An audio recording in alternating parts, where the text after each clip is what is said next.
Hello, ladies and gentlemen, and welcome to Monday Night Valorant presented by Esports Arena. My name is Ye, so I'm joined by Blendy as always as we prepare for a ton more action for you this Monday night. Blendy, welcome back. It's been a week since our last class. Last time was a banger, and we've got a whole lot more ahead of us today.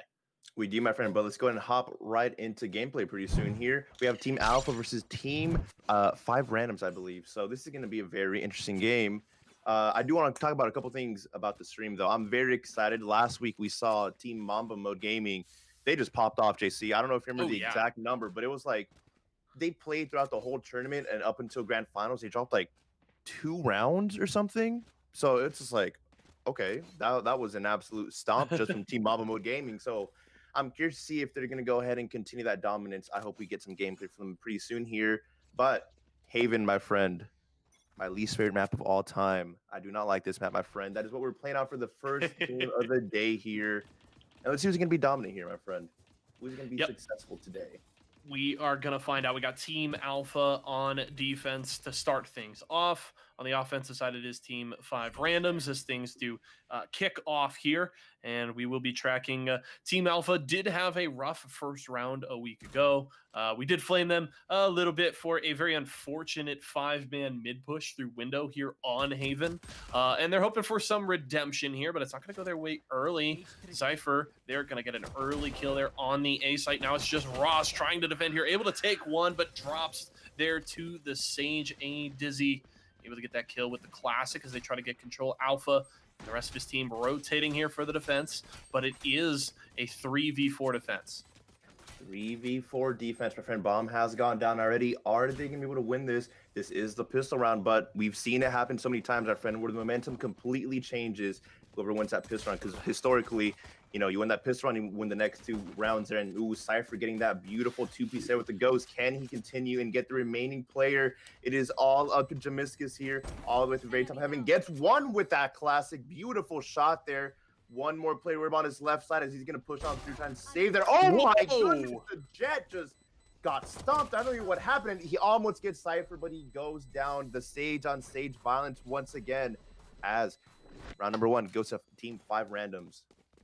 Yeah, 5 Randoms with a solid start. Things were looking a little scary there for the moment. The Sage looking very clean with the Classic. The jumping headshot there onto the Jet at that little connector coming into the A site. And it was starting to look like, oh man, this could be the clutch, but it doesn't work out. So it is the 1-0 start here. And interesting, Cypher with 3 kills that round, and what he bought in the first round, he's able to go for a full rifle and shields here. So this is a great start here for the Cypher on Team 5 Randoms.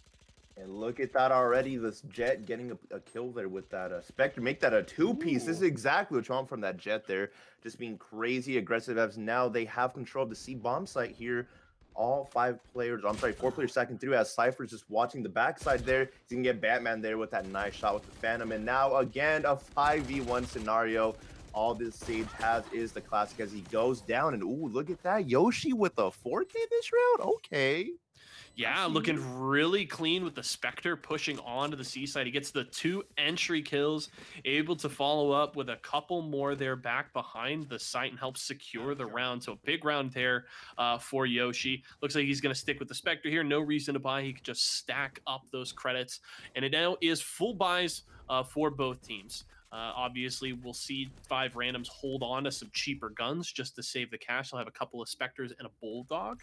But they're feeling pretty good. They've had a good 2-0 start here. If they can keep the momentum rolling, they'll be able to grab that 3-0 and be feeling really good here to kick things off. And that's Fierce with the opening frag with the Bulldog as Alpha drops on the C site. But they get the frag there early and immediately rotate to mid. Looks like control here up to B doors as the wall's been broken down. And Jasamius is in here with the Phantom, just hoping that support arrives before this push comes in.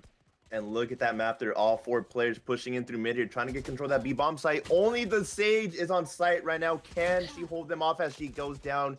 Yoshi just being so aggressive. I don't know if you remember Yoshi from a couple weeks ago, but this man was just in your face, getting every single kill possible. And that's exactly what you want from a Jet player, you know, just being aggressive, getting people's faces, kill him. And look at that, a little bit of BM there, but hey, man's popping off right now. He's having a great game. I don't think he's even gone down yet. Actually, never mind. 6-1, but still, that's pretty good, right? Like 6-1. No, that is a great start, and I mean that's the top three there, right? 6-1, 4-0, 3-0, and 4. So really a solid starting performance, and even Trademark bottom fragging has only died once, isn't really giving any significant money over the side of Team Alpha. So across the board, it's been a very solid start here for Team 5 Randoms, and they'll see if we can keep it going as they're going to spray through those mid doors. Yoshi going to get a kill there with the Phantom. Now Fierce able to follow up with one as well, and they're going to get control of this C site once again. This is almost guaranteed to be a fourth round. They get those 2 opening frags. The entire team just spills onto this site, and it is going to be a flank attempt from Team Alpha in towards window. Cypher able to trade 1-for-1 there as he takes down Ross, and it is now a 2v4 defense, and they've got to retake the site here. It's going to be very rough as Yoshi gets another frag there, and it's just Jasamius here with this Judge. Going to see if he can get a kill here, holding that hard angle. He's very scared. He's got to guard 3 different angles. Yeah, I was trying to find that angle on that Phoenix, and, you know, God forbid he would have gone through mid. He would have gone down there, but look at that. The Brimstone knows he's there. Going for some shots, but Fierce was able to finish him off with that Phantom. 4-0 here, my friend. A great start here from Team 5 Randoms here. And honestly, that's kind of what I kind of expect from winning the pistol round. You know, I noticed a lot, especially last week. Whenever a team would win the pistol round, they'd win like the next 3 or 4 rounds just because your eco is amazing. And I mean, look at the eco right now. Everyone is almost full, basically, you know, besides Cypher. But still, when you have $4,600 left over after you buy everything, you're still looking a little bit good there. But man, look at Team Alpha here, my friend. They only have a couple $100 between all 5 players. Yeah, it's kind of one of the interesting differences between Valorant and CS:GO is those early rounds you can build even more momentum because of the kills that you're getting in terms of getting access to ultimates earlier, right? And then you can play more aggressively, have more options in those 3rd and 4th rounds, so you can really try and keep the ball rolling. And we've seen it here so far. So this is going to be the push in. Yoshi up on top of the boxes with the ultimate active, but Bokuto going to get the kill. So first kill on the board there, but Trademark able to grab 2 on the B side. That's beautiful. He is going to go down to Bokuto as well. Fierce able to trade off the Viper, and now it is the 3v2. Fierce going to spray towards mid, but Alpha is on the board there with the Phantom.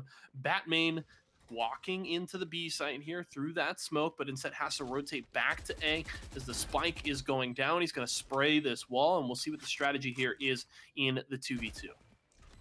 Bomb has gone down already. Looks like no players really have an ultimate here to burn besides the Sage here. Maybe the Sage can get a player up here if needed, but Batman already pushing up on site. Needs to worry about a player on the left and the right side.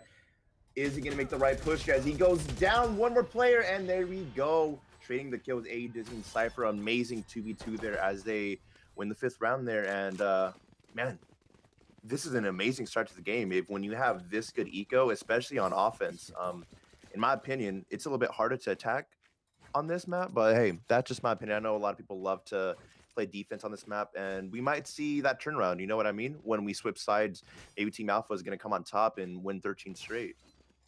Yeah, and you're really in such a tough situation. They're trying to retake that A site from where, Alpha was. We talked about it a bit last week. Going through from A-Link there, it's just so difficult, and especially pushing in even 2v2, right? Your best bet for the positions that they were in, and, you have to realize we had way more information than the defenders did. Your best bet is you have to kind of have that simultaneous peak, each looking one way, and hope you could just hit your shots. And even then, it's still advantage to the attackers that have set up on the site. So you're kind of really damned if you do, damned if you don't, and it doesn't work out. And really don't blame Alpha's execution there. It's just such a hard play to make. There's Yoshi grabbing another kill. They've controlled the C site once more. He's going to dash in, but Batman able to take him down, but A Dizzy able to get that one back. That is round number 6 for 5 Randoms. Man, and they have just been so dominant throughout the whole match here, my friend. It seems like the closest that they got to losing was that last round Respected when they planted on the A-bomb site, and it was a 2v2. But even then, I mean, they had their trades, and you know, it was just so easy here. And I think it all starts from Fierce here. We see Fierce and his teammate Yoshi always push up on the C site here. That Cypher tries to play a corner or tries to like peek out right away, never wins that fight, and then they get an easy control on the C bomb site. So they might have to try something different here, as all traps have gone down here from the Cypher. Fierce trying to find that player. He knows the Cypher is going to play the bomb here. Might be a little bit difficult here, as you know, when you have someone like Fierce who's just fragging out and getting all the headshots and all the picks that he needs, it's hard to defend that C bomb site, especially when you're alone here, because you know, you go down, who else is going to be there? They're going to have to rotate through, and at that point, we already see 3 or 4 players from Team 5 randoms on that bomb site. Yeah, and the C site has been the strongest spot on the map for 5 randoms. They have consistently been able to get the early frags, take the site, and just set up and defend it so well. They've had a little more trouble on B and A, but obviously when you take the first 6 rounds, you're not having that much difficulty. And it is going to be the A site this time around. 2 kills early. They've got 3 ultimates available as well, and this may just have to be a save, though. An aggressive push there from Yoshi will cost him his life. Jasami is able to get a kill, and now they may look to try an entry onto the site. Still down a player. It's the 3v4, but they're going to send maybe the Sage up to heaven. Again, I don't like trying to all push through a link here. It's very, very difficult, especially when you don't have the Phoenix to get the flash, you know, throw the curveball around and at least get some of an advantage on the entry. And that's going to be the recognition from Team Alpha. They're going to retreat and go for the save. Smart play there, as like you called out there. Going through A-Link probably isn't the wave, especially since all those players are watching through there, and you have 4 players to go through, so, you know, might be a little bit difficult there, my friend. But they weren't able to successfully take that round here, but at least now they have some money to play with. All right. We are switching up games here, though. A big lead there for 5 randoms, but we're going to hop over to SGV versus T1. As we see Dawn, we are on Ascent. Got the op here, peeking right down mid, able to take a shot, but isn't going to land anything there as he tries to get a bit of a wall bang. 4 of the players here for T1 grouped in around mid. The flank is coming. Good shot there from Dawn, able to take out J2A, and that's immediately going to force the retreat from the Sova. What a beautiful pick that he almost got that 2-piece on that Sova, but he was able to make it out just in time here. As now bomb has gone down here. B bomb site. Oh wait, we're in another different game now. Yeah, we switched to the game here. Okay, so this is SGV and T1. Apologies, folks. My bad there. We are on Bind now, and it is the 1-man defense here. 1v4 is K's. That's going to be the round for the attackers. Able to get a kill there. Can he survive, though, and hold on to that gun? He will not. That's the kill for AU. Apologies in advance. I'm probably mispronouncing that, so, you know, my bad. I saw those letters to you, JC, and I was like, wait, my brain can't take it. What My best guess is like it's either EEIU or AU or EU, but I don't know. If somebody knows, let me know in Twitch chat. I want to pronounce it right. It is a 3-1 lead here for T1 on the attacking side. So interestingly enough, a continuing trend where we started the broadcast a week ago talking about, hey, you know, the stats show that a lot of these maps are, you know, defender favored, and it, you know, it centers a lot around the op and the ability to hold those angles, and, you know, not enough utility to force those oppers off of those hard angles. But we've also consistently seen since that conversation attackers taking leads early, and that's Zerg with a kill with the op on the attacking side. That's the control of the B side over to T1, and SGV has to do the 2v5 retake here. It's going to be tough. And it looks like T1 just kind of hopped through hookah uncontested, really. I don't even think they got shot at there, as now it is going to be a 1v5 scenario here. Bomb has gone down. It is still the pistol round for Team SGV here, so nothing to lose here as Case goes down. And I believe that was a flawless as well coming in from Team 1, so 4 rounds straight for them here. And now at this point, they pretty much need to force that full buy for Team SGV here. You can't keep relying on those pistols and saving, as it looks like they're buying here some Phantoms, Vandals, and an operator as well from Hulk Smash. So Let's see if he's able to get these picks here because that's a pretty big investment here for an early round, especially when you're down 4-0. But we've seen a lot of games turn around. I mean, you were just talking about how useful that operator could be, especially when you're trying to hold these angles. Maybe Hulk Smash could start opening up these lanes and start opening up these bomb sites for them to push through. As now T1 pushing in through the A bomb site.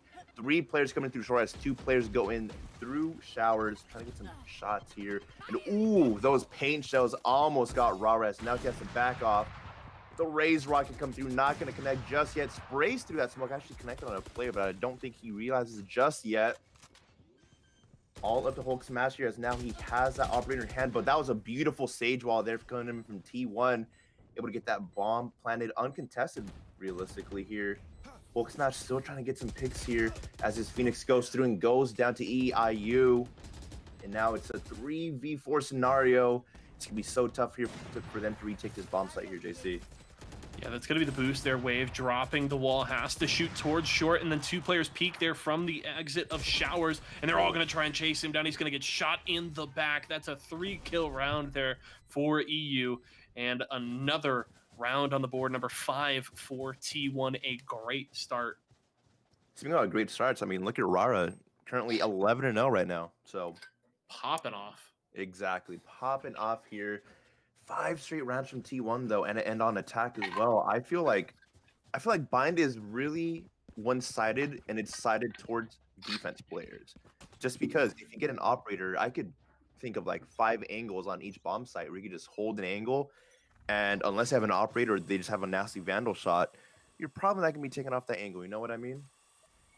Yeah, your best bet is typically to try and smoke off those angles. You know, you can try and smoke off Heaven on B with your Brimstone. Wicked gonna get pushed there, distracted by the drone, and that's 2 kills for EIU at B long. Kurt able to get 1 as well, and Spectro trades back there towards B short, coming out of Hookah, but he's gonna get sprayed down there by Zerg, and not even sprayed. Oh it's my just goodness. a pop peak, and EIU with another great round, 3 kills there.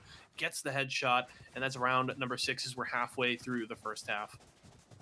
Halfway through the first half, and a lot of these players are still deciding to save. I saw that Spectro, who else was it? I believe it was Wicked SV, and maybe even Hulk Smash. They were all saving. They all had to get either like a Sheriff or, you know, just that classic. And maybe your eco needs to be a little bit better. I mean, look at Hulk Smash getting an operator once again, and Hulk Smash is 1 in 6 at the moment.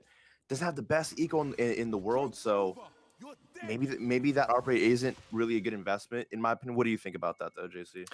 You know, it's hard, and you know, it is a worthwhile investment because of, you know, we talked about it, how strong the op is, but it so far has largely been ineffective for the side of SGV. So maybe you just have to switch it up there, try and get, you know, a round or 2 under your belt before you switch to the op, or maybe you just have to change oppers, you know, switch up an angle.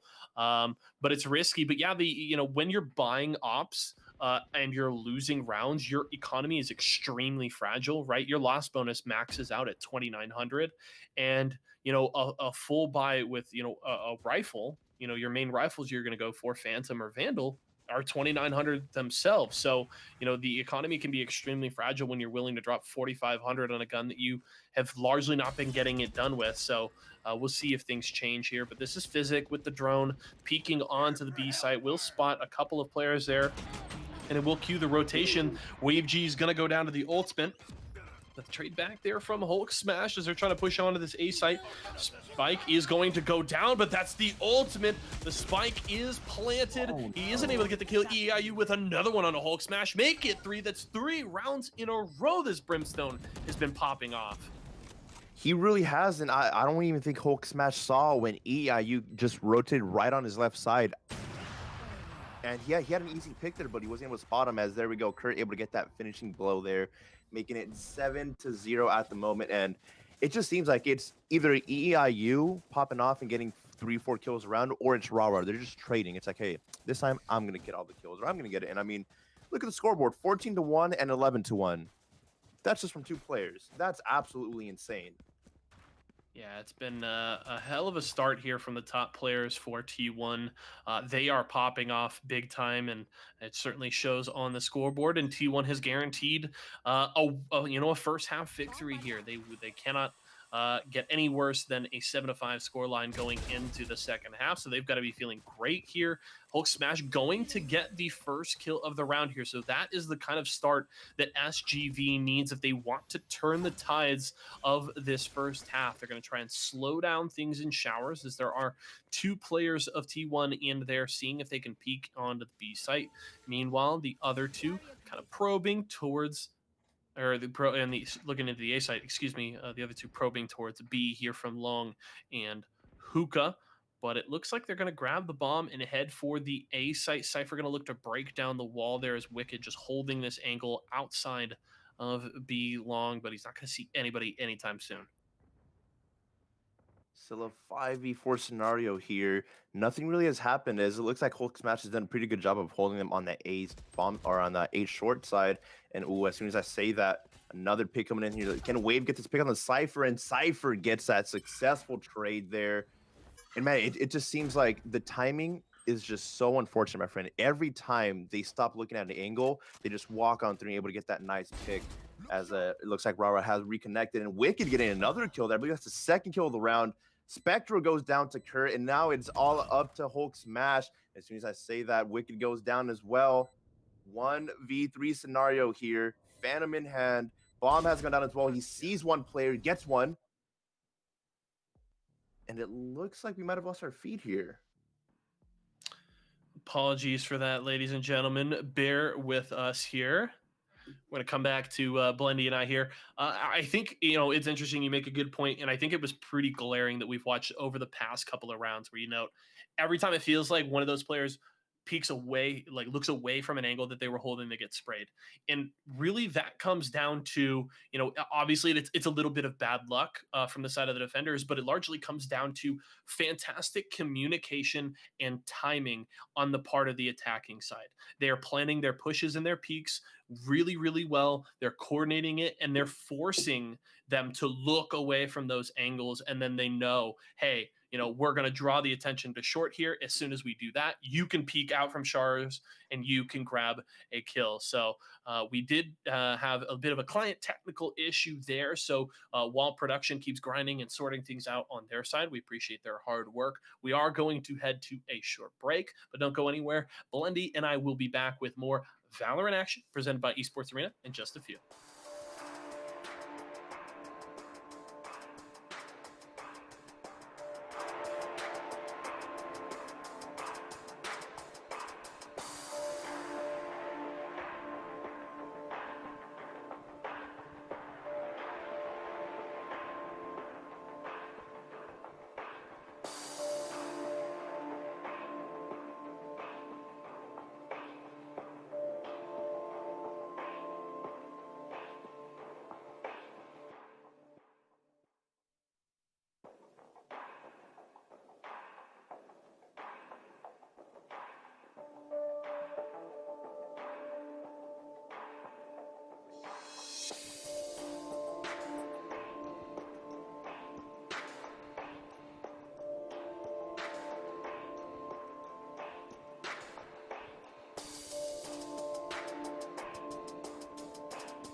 Hey, ladies and gentlemen, welcome back. Yeso and Blendy here, and as you can see, tears just streaming down the face of my co-caster, right over to the side here.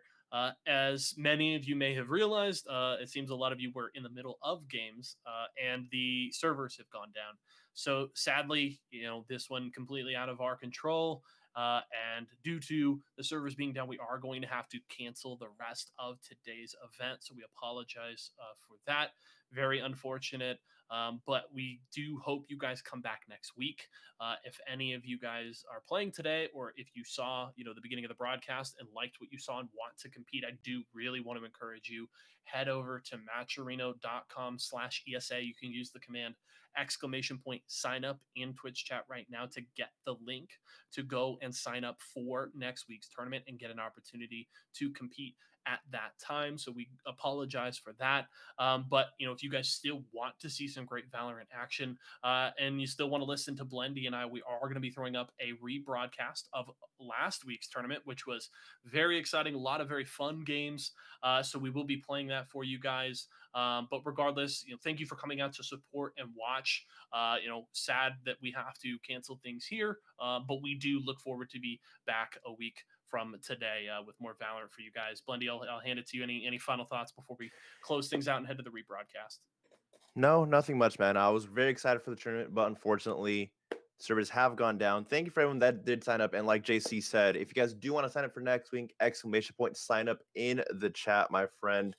Shout out to all the teams that signed up this week. Hopefully next week, we won't meet under these terms again with being sad. Yeah, big But shout shout out out to to Mamba and shout out to T1 for playing this as well. And I hope to see them again next week. yeah, definitely a couple of great teams that we're excited to watch, and we hope to see them again in the future. So consider signing up next week. Thanks for coming out, guys. Check us out on social media, on Twitter and Instagram at Esports Arena, Facebook.com/Esports Arena USA, and head over to esportsarena.com for all the information with everything we've got going. For Blendy and I and the entire live broadcast group, thank you so much for joining us tonight. And please enjoy this rebroadcast of last week's tournament. We'll see you guys again next time.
Hello, ladies and gentlemen. Happy Monday and welcome back as Valorant returns to Esports Arena. We've got a tournament for you here today. My name is Jaso. I'm joined by the madman himself, Blendy, and we've got a tournament here for you guys. We are super excited about Blendy. Good to see you, brother. How you been? I'm good, man. I'm very excited. You know, Mondays are my favorite days because of Valorant, and Oh yeah. the dynamic duo is back, my friend. But we do have some gameplay for you guys here pretty soon. We have Team Unvoke versus Team Kenma. Fun fact for the stream, Team Kenma. Why do I like that team, my friend? Why do I like that um, team? mean, there's a lot to like, but it's probably our boy James Alpha Lopez, the Of homie. course. We'll see. You know, he's got his work cut out for him. Unvoke a pretty solid squad, so we'll have to see how they can perform here. But we're getting very close. The map is going to be Ascent here as we get ready to get into the swing of things. If you guys are new, or maybe you guys forget how things go around here. Maybe it's been a little while. I know it's been a bit for us here as the casters. We do have now a single elimination tournament. We've dropped double elimination, so it's single elim with a best of 3 finals. So this is our second game of the first round. A couple of teams got some buys, but we're getting right into the swing of things here on Ascent. Promises to be a fun day. Hope you guys stick around for the action. And it is, let's see, on offense, we've got Jay Wilson. So that's got to be Unvoke, I believe, on the defense here. So maybe Kenma Ball's on the attacking side. Yes. Let's see here. Are we? Yes. Okay. So it's going to be very interesting. We're actually looking at a lot of statistics for who is better on the offensive side versus the defensive side. And, you know, for the most part, it was pretty much the same. Like, I think attack was better. I'm sorry, words by like 2% or something, right? Something like that. Yeah, so I was looking at the statistics, and these aren't all encompassing stats, but this is through blitz.gg, and they take stats from their users. And on Ascent specifically, on Diamond 1, it's about a 48.2 round win percentage on the attacking side. So it's about a 2% bump above 50% for the defenders here. And those stats kind of hold true at almost all ranks here. Is that's going to be Deceive dropping the wall here in A link. The push is going to come through. He's going to get shot in the back. Also, the player coming through A main, the Cypher, able to help finish off that kill. We got Geoduck here heading up to heaven, but this is going to be rough. It is the 2v5. He's going to throw the curveball around. Peeks onto the site here. That's going to be the dart up top, and they're going to have a hard time here shooting through the floor there. Geoduck, he's gonna do what he can here. He's gonna go down. So does Taps. And that is round 1 to the attackers. Attacking side was dominant on a set, it looks like, but you got to remember it is only the pistol round, my friend. So anything can change, you know. I do feel a bit more confident when I do win pistol rounds, just because I feel like if you win your pistol round, I feel like 90% of the time you're gonna win that next round, and maybe even the round after that, just because you have a little bit more money. You can get possibly like a stinger. I know some people like to get the Bucky, or just going full save. Don't even buy anything at all. You know what I mean? Yeah, there's quite a few options, and the pistol definitely does, give you a bit of early momentum.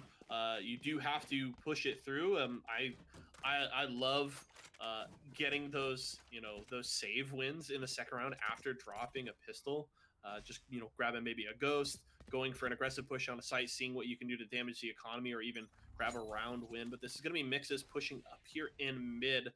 Mid heavily controlled here by the attacking side to see if they can get anything moving. Again, you talked about some of the weapons. Stinger here on Mixes, they're going to move over towards B main. And look in that garage there, my friend. In that corner, there is a Sova plane. You have to be very careful and check your corners as the hot hands does come out. Shorty's in after the Sova, and there we go. Gets him down. What an easy elimination. And now that Sova is going to get the freest stinger of his life. Thankfully, though, the bomb site is on A, which look at that. Doffy actually just got elimination there. So it should be a free site there, as it is now a 3v3 scenario. Jay Wilson pushing up through heaven with only a classic in hand. Look at that. That Cypher is right there. Can he get the picks he needs? No, he cannot. Doffy with the 3rd kill of the round here.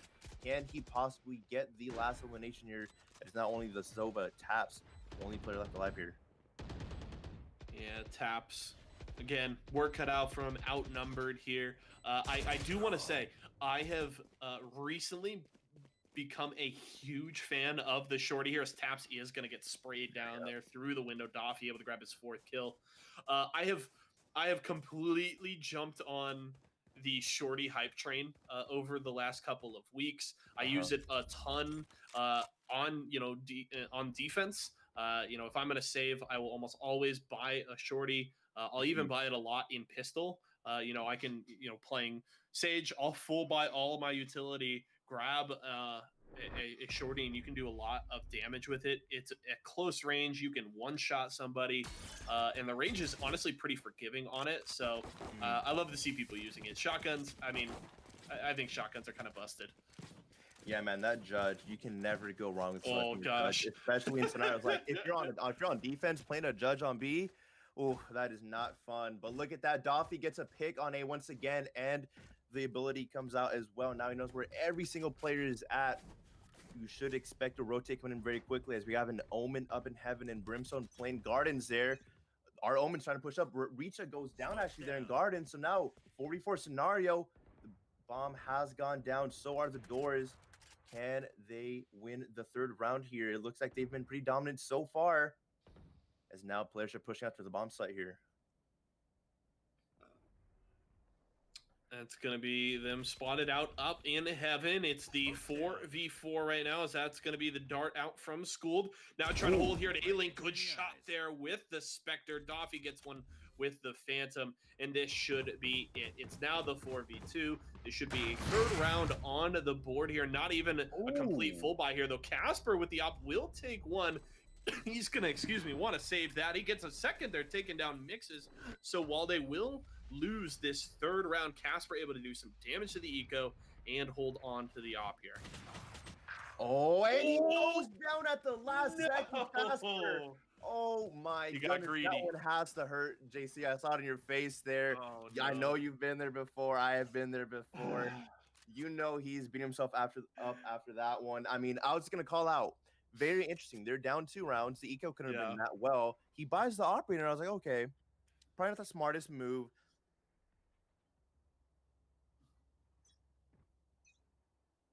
Change the stream space. Okay. All right. Swapped over to, here we go. On board with Casper right now. He's holding just outside of A-Link. It's going to be a heavy push here onto the A site from main. All of this team just spilling onto the side here. Deceive's going to go down. Doffy with a kill. Schooled with one himself, as Jay Wilson drops in heaven, and they've got full control of the site. Meanwhile, Casper here just biding his time, trying to see if he can get in here once more to try and do a little bit of damage to the economy. Because again, they're in such a tough spot. They haven't been able to get around on the board. He's going to wait by the wall. Oh, okay. We're switching over to a different game.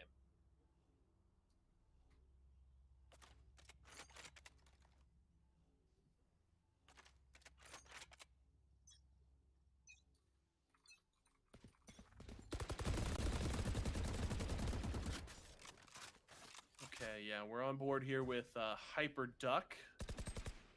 Not sure what. Okay. Well, this is, so we were on a different game, so we are now on with Unvoke and Kenma balls here. So it would appear, yes. So Kenma is on a defense right now. Unvoke on attack. We are on Haven, as it is a push towards mid. We got our boy Alpha holding down the C site with the op. It's a 4-0 lead here for Unvoke. So solid start for them on Haven. Looks like Team Invoke has been pretty dominant so far, getting the first 4 rounds there on attack side. Trying to go for a B push here. They only have to worry about the Phoenix in that right corner. The question is going to be, is Hyperduck going to check that corner there? As the operator's in hand by Alpha, they're trying to get a pick there. He has to be very, very careful. It's so hard to hold that B bomb site, especially when the smokes go down by the Omen. And now it is Team Unvoke push up to the site. And Alpha gets that pick with that operator. Can he continue the dominance? As now it is a 4v4 scenario here. But on the other side here, you need to be careful not to be too much. You do not want to lose that operator, my friend. And he's got the new operator, the new skin. What do you think about the Oh, new skin line?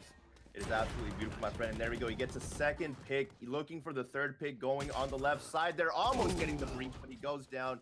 Batman wasn't able to get that pick either. So sees him getting the three-piece and Hyperduck, getting his friend back up once again. So it is going to be a 4v1 scenario as Bomb has gone down. And that is going to be another round win for Team Invoke there, as it looks like the player from Kenma Balls is going to go in and save.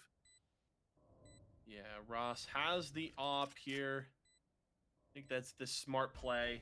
Hopefully, he doesn't get punished like Casper did. He got a little too greedy and went for that kill and ended up getting bit. So we'll see. And this was one of the maps that we were talking about, JC, where I feel like this is very heavily attack sided. And I know we've had this conversation so many times because, you know, there's the 3 bomb sites. And look at that, Ross getting a pick, trying to keep going, but he did go down to the Reina there. Unfortunate. Yeah, and I think that's a good point you make. And I think, and we were talking about it before we went live, and the game generally is defense sided, and what that largely is based around is the power of the operator, right? And there's been articles written about it. A lot of people have been talking about it. I saw, I think Hiko was talking about it on a stream a few weeks ago, that there really just doesn't seem to be enough utility in Valorant to really punish and like smoke off players, right? It's really quite easy for them to hold angles consistently on the defensive side, and you know you're gonna die sometimes, but more often than not you're gonna win out and be very effective with the op as long as you can hit your shots. But when you talk about Haven, I think the interesting point here, and we talked about it before we went live with the stream, is the nature of the site with 3 bomb sites and so many different options for the attackers to push and switch things up. I think it softens the blow a little bit there, where you can be more effective, spread the defenders out more, and try to take advantage of that. We do have a bit of a pause here, may have a disconnect on the side of Kenma, so we are going to wait that one out.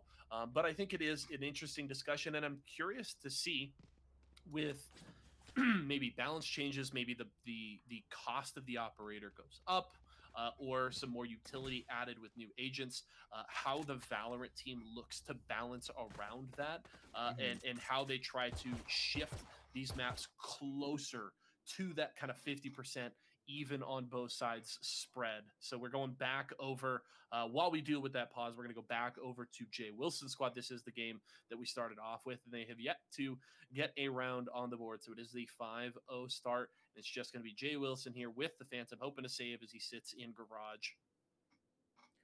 Yeah, it's going to be a little bit tough. They're saving as we see the Cypher pushing from one angle and the Sage going from the other. Gets Jay Wilson down. How unfortunate.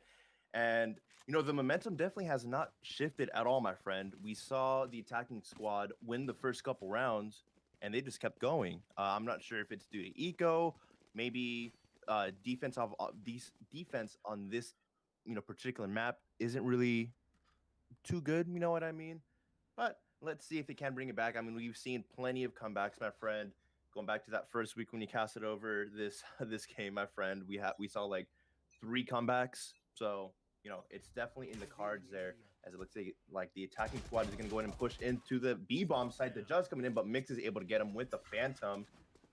Now the attacking squad has to make a decision. Are they going to fully push through? Because only the Brimstone is currently watching that, as they go ahead and slow orb him, and maybe even the hot hands coming in through Phoenix here. Doesn't look like just yet, but Jay Wilson only has a classic in hand. Can't really do too much there. Yeah, hard press there with the Judge push into garage. At that range, if you aren't able to kill the vision with something like a curveball there on entry, as the defender, you're going to lose that every time. The Phantom is going to have the range advantage. It's going to take way too many shots just to get the kill. And that's going to be another round there. Number 7 over to the attackers as they continue to dominate. Mixes here looking good on the Phoenix, and we'll have to see if a split can get things going, because yeah, we talked about it, and this is a map that seems to be fairly defensive sided, one of the more kind of drastic differences there, and they're not taking advantage of that side. And you know, the one thing that you do have to kind of put an asterisk for when you play these tournaments is that there's no sort, we're going to get kind of a rank spread. There's no sort of cap or floor for, how skilled these players Ooh. have to be to play. So you're bound to see some skill disparities, and that will play out regardless of the strength of side on a certain map. And like that, PDHM Gaming is doing a push through mid as they were able to get the picks they needed. Has full control of Gardens at the moment. They need to worry about Geoduck and the Brimstone that's currently in heaven. That Brimstone actually has an operator in hand as well. And look at that, Geoduck does go down. So does Jay Wilson. Now it is all ups to taps once again. Looks like it's a 1v4 scenario. Operator in hand. Bomb is barely going down just yet. At this point, do you save, my friend?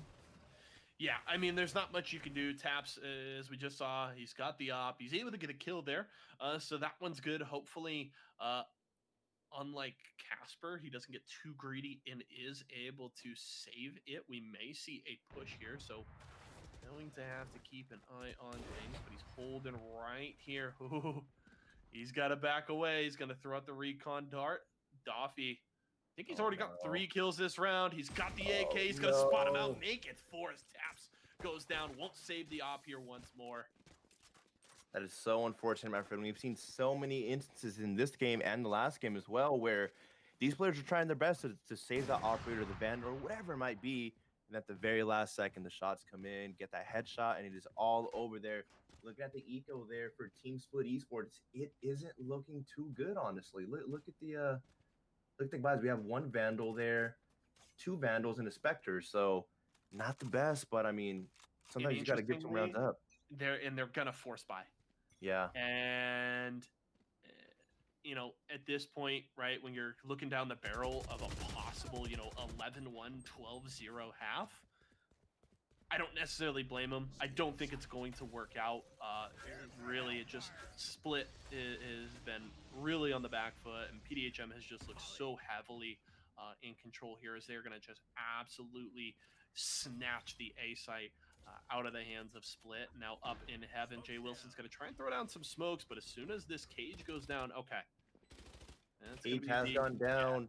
Yeah. Cypher jumped away. Yeah, smart move there, honestly, because Jay Wilson was there waiting. But look at the map at the moment, my friend. There's 3 people camped at the very bottom there. The question is going to be, can Jay Wilson get them? As he gets one, gets shot by School from the operator. Now Taps is alone once again. Actually goes down. Now it's all up to Casper here. The Omen play at the backside, and look at that. Mixes gets the 3rd kill of the round there. 9 round wins in a row, my friend. Only 4 rounds away from winning and just making it 13-0. Yeah, it's tough to watch, and you feel for Split because really it just seems like they've run into a buzzsaw here in round 1 because PDHM has looked very controlled and nothing has seemed to work. They haven't been able to really hold a site, and it even seems like a couple times Split has tried to play like even more passive and play for a retake. And even then, they aren't able to get adequate enough kills. PDHM has done a great job of covering the angles for the retakes on these sites, and nothing is working. Ooh, Taps, though, with a good kill there onto Mixes. Can he keep it going? He's got the operator. He's going to throw out the recon dart here and try and clear out Garage. Bomb is just outside. Is he going to get this kill on the Cypher? It's going to be close. Oh, wasn't able to connect just yet as we turn over to Taps now. Operator is in hand once again. He actually gets spotted out there, almost going down. That was so close. I'd be terrified if I was a Taps right now. There's one more player worried about. The Omen is on back site. The tracking dart is there, and there we go. He goes down, but so does Deceived. I believe that was another player that was pushing up to the B site there, but man, PDHM has just been so dominant so far. They're currently in a 3v2 scenario with Split being up by 1 player, but I would not be surprised if we see them clutch up here once again and getting the 10th round win in a row as Jay Wilson goes down. Doffy getting the 3rd. Geoduck trying to get in there with the flash, gets 1 and gets picked off once again. 10 round wins in a row, my friend. It is looking pretty much all but decided here. Yeah. PDHM just looking so strong, and it hasn't been enough from Split. And we'll see. They can, force buy here again. Well, we got a Bulldog on Taps. We got the Spectre. Casper able to buy Phantom. No, he's actually going to sell it back so he can get armor. So he's going to go Bulldog, full armor. But there, you're in trouble. I mean, you're down 10-0, and you're only able to buy a single Vandal or Phantom. You know, this late in the game, things have gone seriously wrong. Doffy is going to get tagged there by the Sova ultimate, but it isn't going to matter because they're still going to be able to take control of the site. First kill there for Casper, takes down Kicks, but he's taken down immediately by School, who's looking good with that operator. Now Geoduck on his way over here. Doffy able to grab one. That's curveball onto the side. He's going to finish that kill. Looking phenomenal on the Cypher. Seems like Doffy's every single round he's just been getting 3-4 kills, always just getting those clutch kills that he needs. As now Deceived is all alone here once again, a 1v4 scenarios. They're all going to be pushing him in through that garage there. Gets one. Can he continue? He only needs 3 more, but he's been tracked. The slow orb has come through. Gets 2, gets 3. Oh my goodness! Can he get the last player? He could easily heal himself here with the heal orb and even go for that resurrection if needed. But that Cypher's gonna have the ARP, and oh my goodness, he gets it. And he they're on the board. They're on the board. No, oh no, they're not. No, so to be clear for the viewers, and he died. We don't have sound for the game, so I honestly was going in having no idea where the bomb was at that point. Production says he had time. That's a feels bad, man. That's a feels bad. You know what? I was playing a game the other day. We had planted on a site. I can't remember what map it was on. It got diffused with 0.01 seconds left on the timer. It literally was 1/100th of a second away from going off. Beautiful. Team got the defuse on it. I was so sad. And production want to talk so smack. I'm not in bronze. I'm in silver. Okay? Get it right. Get it right. Yes, very. Hey, I'm in silver too, not silver. The flame for production, not necessary. I actually saw a broadcast director's placement games. I don't know what he's talking right now because you know what I mean. You know what I mean. But all right, back to the gameplay. Geoduck. Mix is getting the pick, and Doffy gets the last pick on Casper. A flawless round once again. 12-0. JC, I'm not a betting man at all. You hate I don't have any money. That's why I'm not a betting man. But I'll bet my life savings in this game. That PDHM wins this game. I don't know about this round. Pistol can go anywhere, but PDHM has got this. This goes here. Bold pick there, JC. Bold pick, my friend. Very bold move, Cotton. See how this one plays out. Doffy here, sitting up in heaven on the A side. They're actually going to have 2 players sitting in mid, and actually nobody really on A, like the A site proper here, as it appears the Sova's kind of bounce back and forth between market, mid, and I should say the B site. Excuse me. So it looks like the prediction is heavy pressure to mid. Mixes is peeking it as well, and they've spotted it out. So love it here from PDHM as they try to get the perfect game. Big pusher for mid as look at that. Oh my goodness, PDHM gaming. GG. 3 picks, taps going down, and that is a GG's, ladies and gentlemen. It is a 13-0 performance here from PDHM Gaming against Split Esports. They made it look so easy. They made it look like it was a warm-up game of Spike Rush or something, man. It was just so dumb. That's that one hurts. And that one's especially going to sting for the side of Split. And, you know, I feel for those guys. Jay Wilson is a dude we've spent a lot of time with in Santa Ana. Good guy. Hope he comes back. Hope the team, you know, can learn something from this game. It's hard when you get stomped like that to just not just throw it away. But I hope that they can look back at it at least a little bit. And we are going to get right back into another game. Production will let us know which one we're going to, but we're ready to get right back in the action. And hey, we are back over here. Kenma and Unvoked. Unvoked and Kenma, yes. And it is a strong, very strong first half on the attacking side for Unvoked as Kenma in big trouble. Alpha performing fairly well, 14-10 here on the Brimstone, and we'll see what they can do. He's holding the B site. That's a couple of tripwires on C, and that looks like the initial push maybe towards the C site. Spike is over that way. And this is the thing about Haven. You know, you can fake C. They just got the orb from C, so the average player would be like, okay, let's go ahead and run around, go to C. But no, it looks like they're going to be going to A as Omen actually uses ultimate. He used from the shadows to get to the enemy spawn. Now he's on their side trying to get some picks here. If he could get that pick from Heaven, it would be huge as he gets one pick on the B-bomb site. Smoke is coming out. He almost gets a second player. Aimer bullets in the clip, and oh my goodness, the last bullet in the clip getting from there. As Omen, a huge performance you're getting too, but Alpha does pick him off with that operator. But Alpha himself gets picked by another operator, so it's operator v operator there. As they are now on the A bomb site here. Bomb has gone down. It is a 1v4 scenario here. Can Kenma get the kills that he needs here? It's gonna be a little bit difficult. And no, he cannot. That is quite unfortunate. 10-2 for the side of Team Unvoke. And man, these early rounds in the bracket, it just seems like it's a dominant performance from one side. You know what I mean?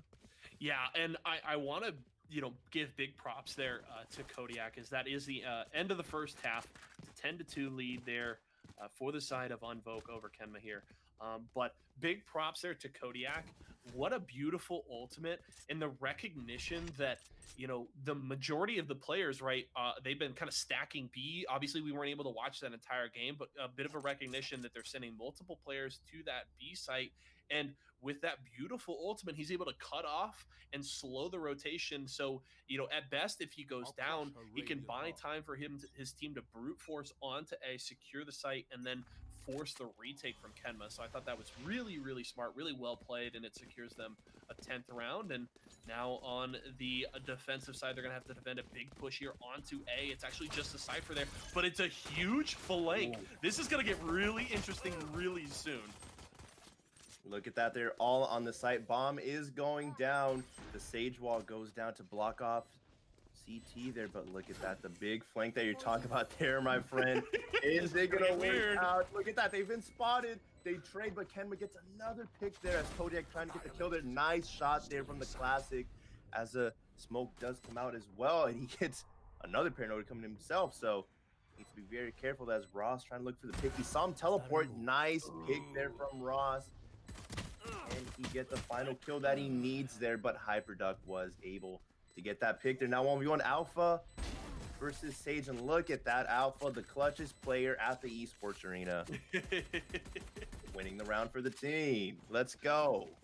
Yeah, big round there, and especially considering what you talked about earlier in the broadcast, right? If you grab that pistol, build you some early momentum, and then you're heavily favored to grab that second round and possibly even the third. And with them just being 3 rounds away from a loss, that pistol was extremely important, and hopefully they can get up to maybe 5 or 6 rounds before giving one away to Unvoke. Obviously, each round you give away with this kind of deficit is just crippling, but that is the start that they needed on the attacking side. So we'll see what they can do as they push down C long. Kodiak gonna throw the smoke, trying to defend here. He's looking for one, but Runes able to take him down there with the Spectre. Now Hyperduck with the Classic, able to take one. Sism gets one as well. Alpha's got the Judge. Hyperduck just holding behind these boxes, going for the flank. He's gonna go down though. Runes looking good.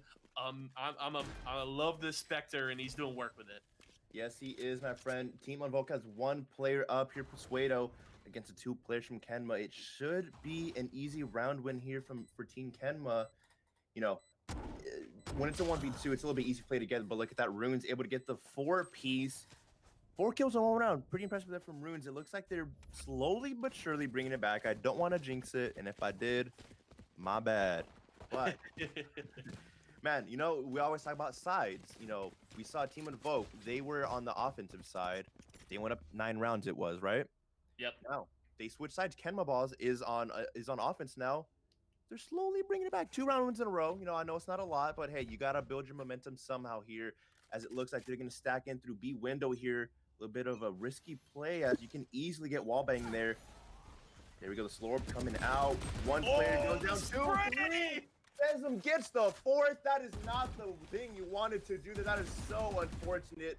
As look at that, the last player is going to go down in a matter of seconds. Kodiak getting Kenma. James, I hate to have to do this to you, but throw it up on socials, my friend. You can't not get the 4-piece like that and not put it on social. Hyperduck just ate their lunch right there. They completely predicted the push through window.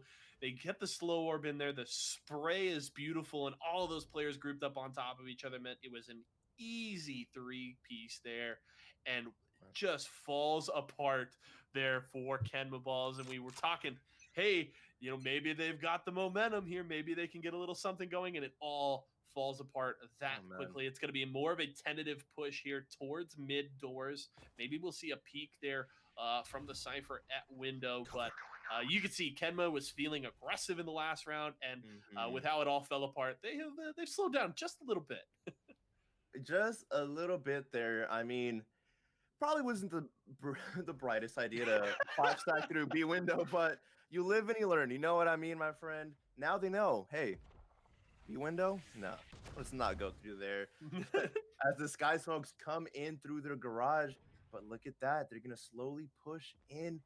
Maybe an A push here as they're going to go in through short, it looks like. There's only 2 players on the A bomb side defending, so this might work out just fine. But look at that. Alpha trying to be a sneaky little boy, going through C, see if he can get any picks there. If only he knew what we knew, that there's a player looking right at him in that corner. As we switch over to Suedo, gets a pick through the smoke. Oh, I thought he got a second pick. I was like, okay, Suedo, what are you doing, buddy? Like, come on now. But look at that. Spike has gone down. There's Hyperduck trying to get some picks there, trying to reclaim the bomb site. 3 players from Team Unvoke are on that bomb site currently. Suedo up on top on Heaven with that Phantom. Trying to get that pick on the player.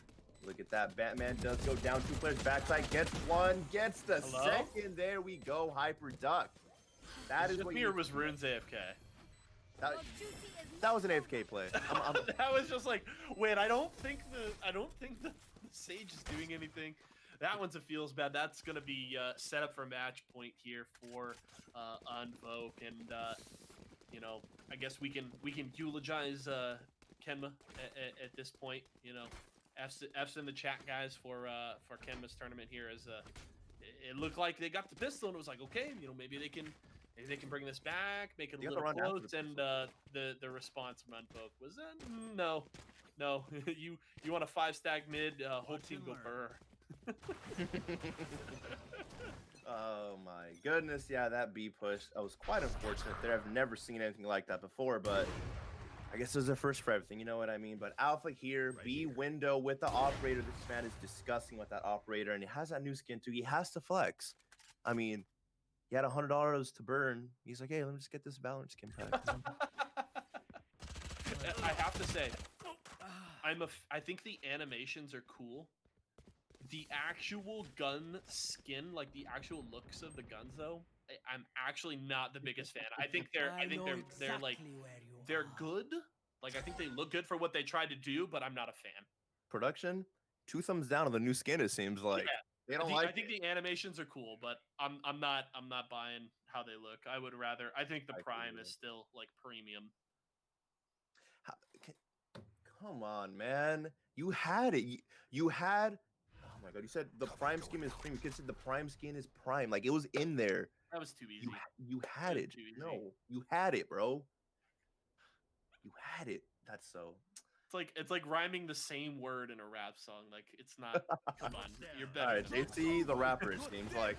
Yeah, definitely me the rapper for sure.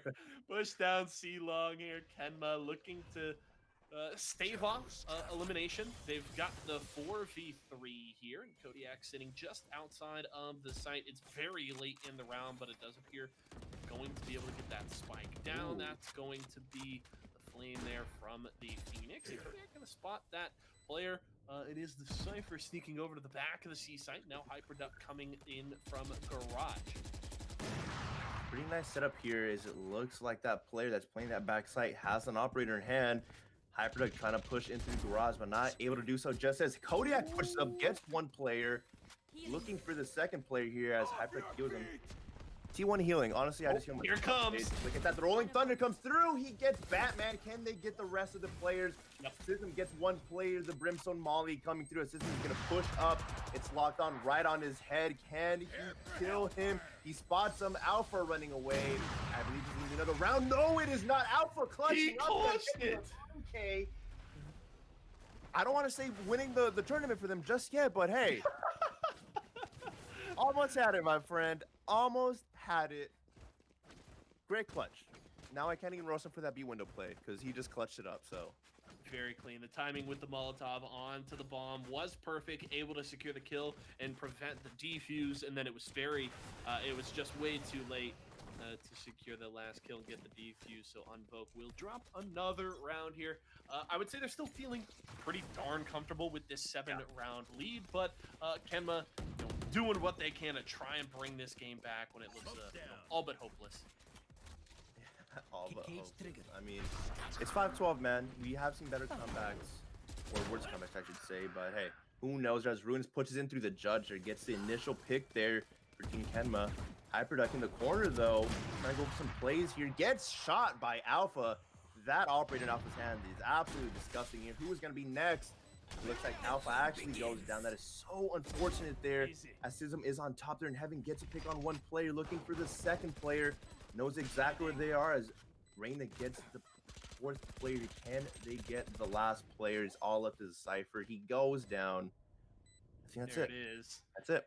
Yeah, you hate to do it, but, sometimes you just gotta call a spade, and that was just a dominant win from Unvoke, even with a couple of rounds going back over to Kenma on the back half of that game.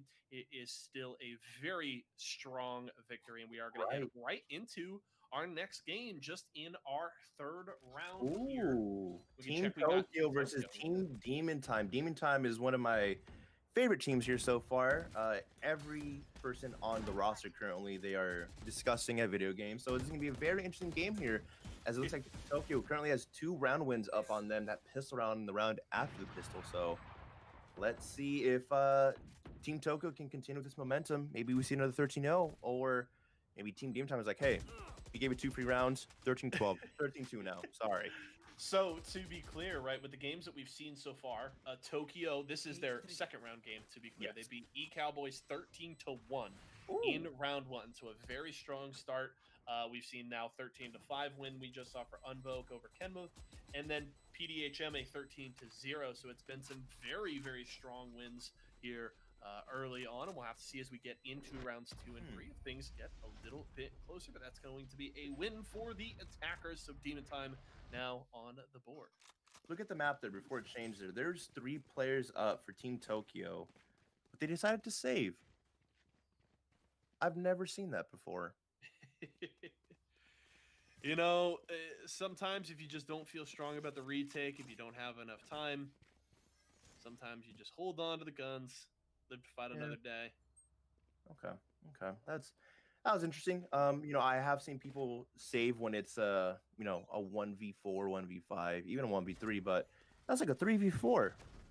And then it's like interesting there. But oh well. They know what they're doing there as Renz gets a pick there.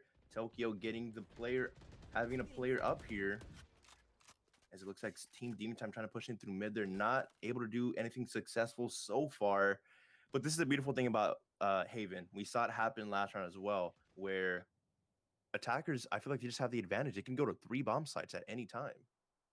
Yeah, and then you just realize then too, the defense can be more split up. Now, I've been seeing more of a trend of stacking more players towards the B site and then just rotating quicker. So kind of keeping one player on each of the side sites A and C, and then just going for quick rotations, because it seems like a lot, if you stack kind of 2 players on those side sites, you can kind of get caught too quickly. So we'll see. But yeah, there are a lot of options here, and is gotten 1 round for the attackers on the board. Ren's peeking into mid doors right now with that op, looking for a little something. Cole going to maybe go for a peek here. Going to have to be careful. That's going to be 1 shot, so they do know where the Phoenix is. This curveball comes through, but a good smoke from the Brimstone means the Phoenix has to back away.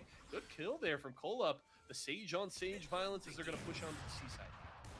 And look at that Bishop getting that beautiful juke there. Didn't get shot from the operator. As bomb is going down, planted towards long. Actually, no, the spike here has been killed by Cole, getting the 3-piece. Ronaldo getting a pick, but it just wasn't enough there. I did not see that coming. I blinked for a second and 3 people were dead. And I was like, the Phantom spray from Card was clean, grabs 3 kills, secures the round. And I think we could easily say there that Card won them that round. Yeah. Oh, 100%, right? They come in onto the site.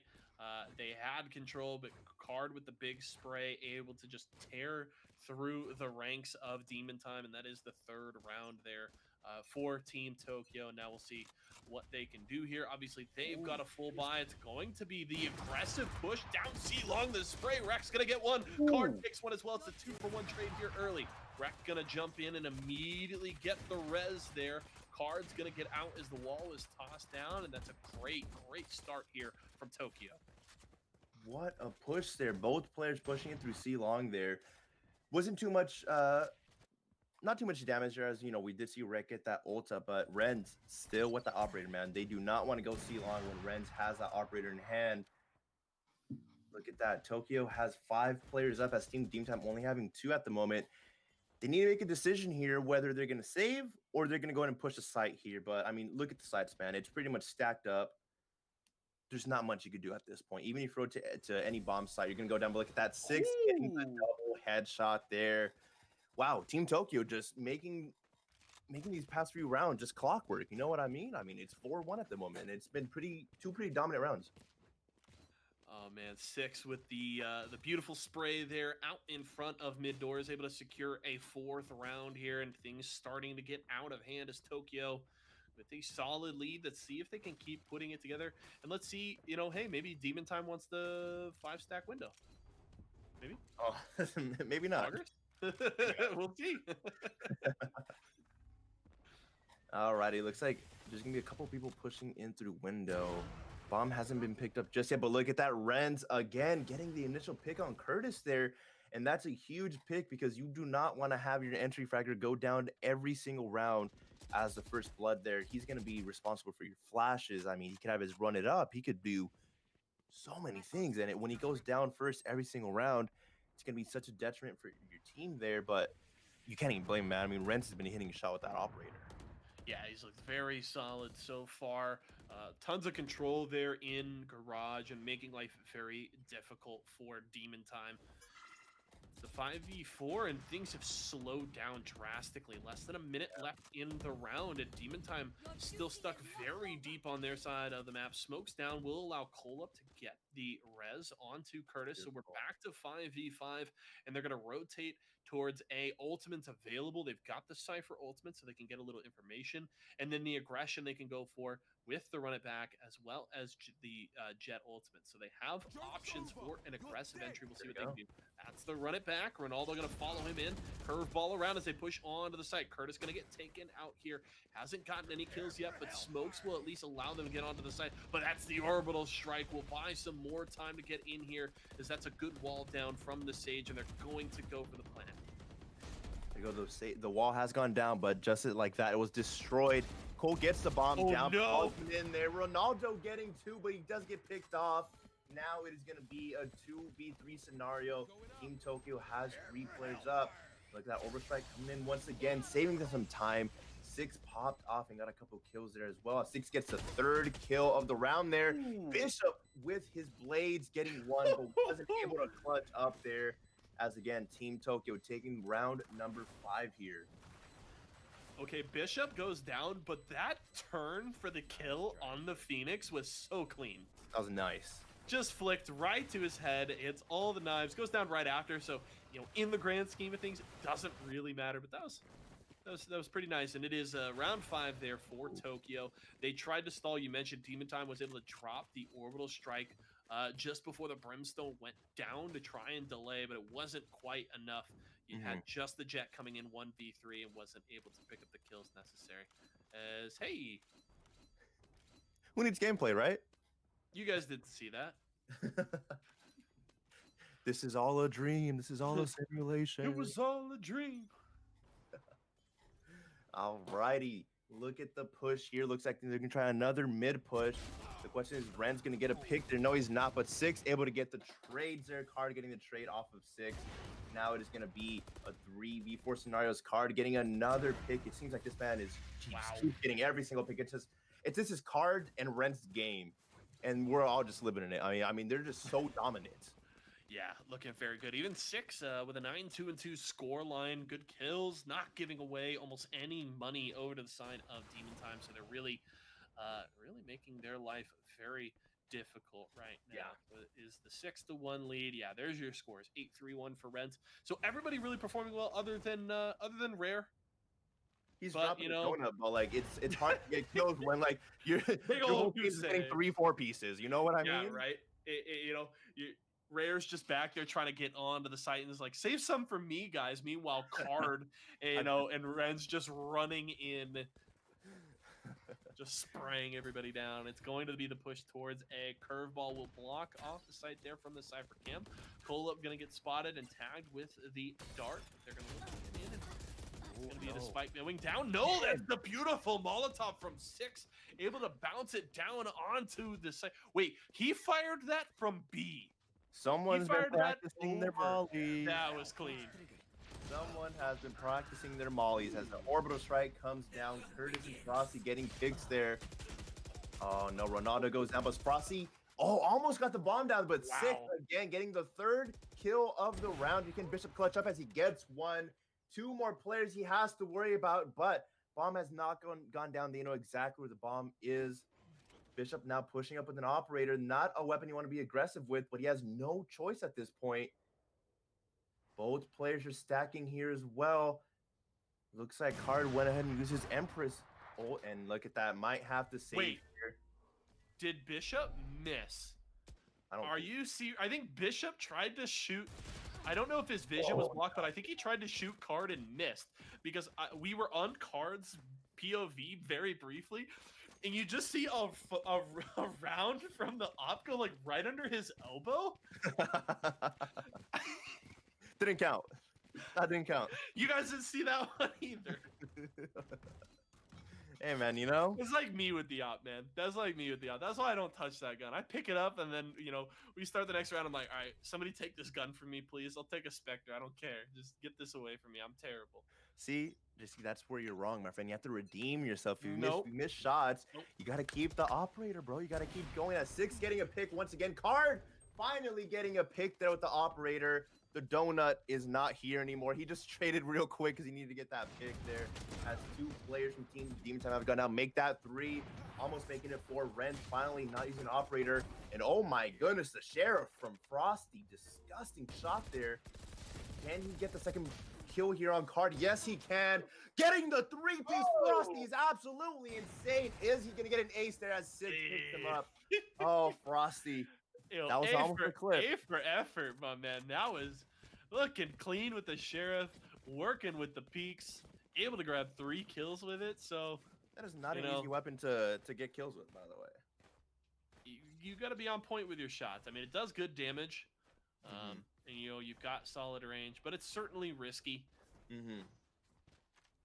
Certainly risky there, but dang, Card isn't dropping a donut anymore. He picked up the operator. And he just did work, and now everyone has kills, and that's great. Card wasn't the one with the goose egg. It was Rare. It was the Cypher on Demon Time. Yeah, Card's been up at the top of the scoreboard. He's been top fragging. Someone on Team Tokyo why you flame? Yeah, that was the Cypher. Rare. Card is the Reina on Tokyo. I was like, why are you flaming my boy? He's popping off. Lies. Pull up the leaderboard. I need to see this. Build A production will do it. Look at that. Oh, it was Rare. Hey, Card. Kills. I told you. Oh my god. Or it was it was the Cypher on Tokyo. My bad. So even I was still partially wrong. But I was like, don't flame my boy Card, man. He's popping off. Man, I don't have my reading glasses, so don't. Look at that, Rare getting a pick with the operator. He's on Let's the board, go. baby. Oh my goodness, Curtis getting a pick with the run it up there. Thankfully, it was run it up, so he's still alive here as the wall does go down. Bomb going down here very shortly, maybe. As Frosty doing it in the flames, he's taking some damage, but it's all good, my friend.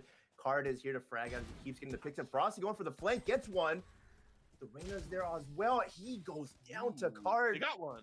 This man is popping off. I'm sorry, Card. I thought, man, my bad, Card, my bad. Like, that's what I'm saying, man. beating's hard, Jason. I thought game recognized game. I was like, what's going on here? Well, I'm not game, so. Oh, you're right. My bad. Yeah.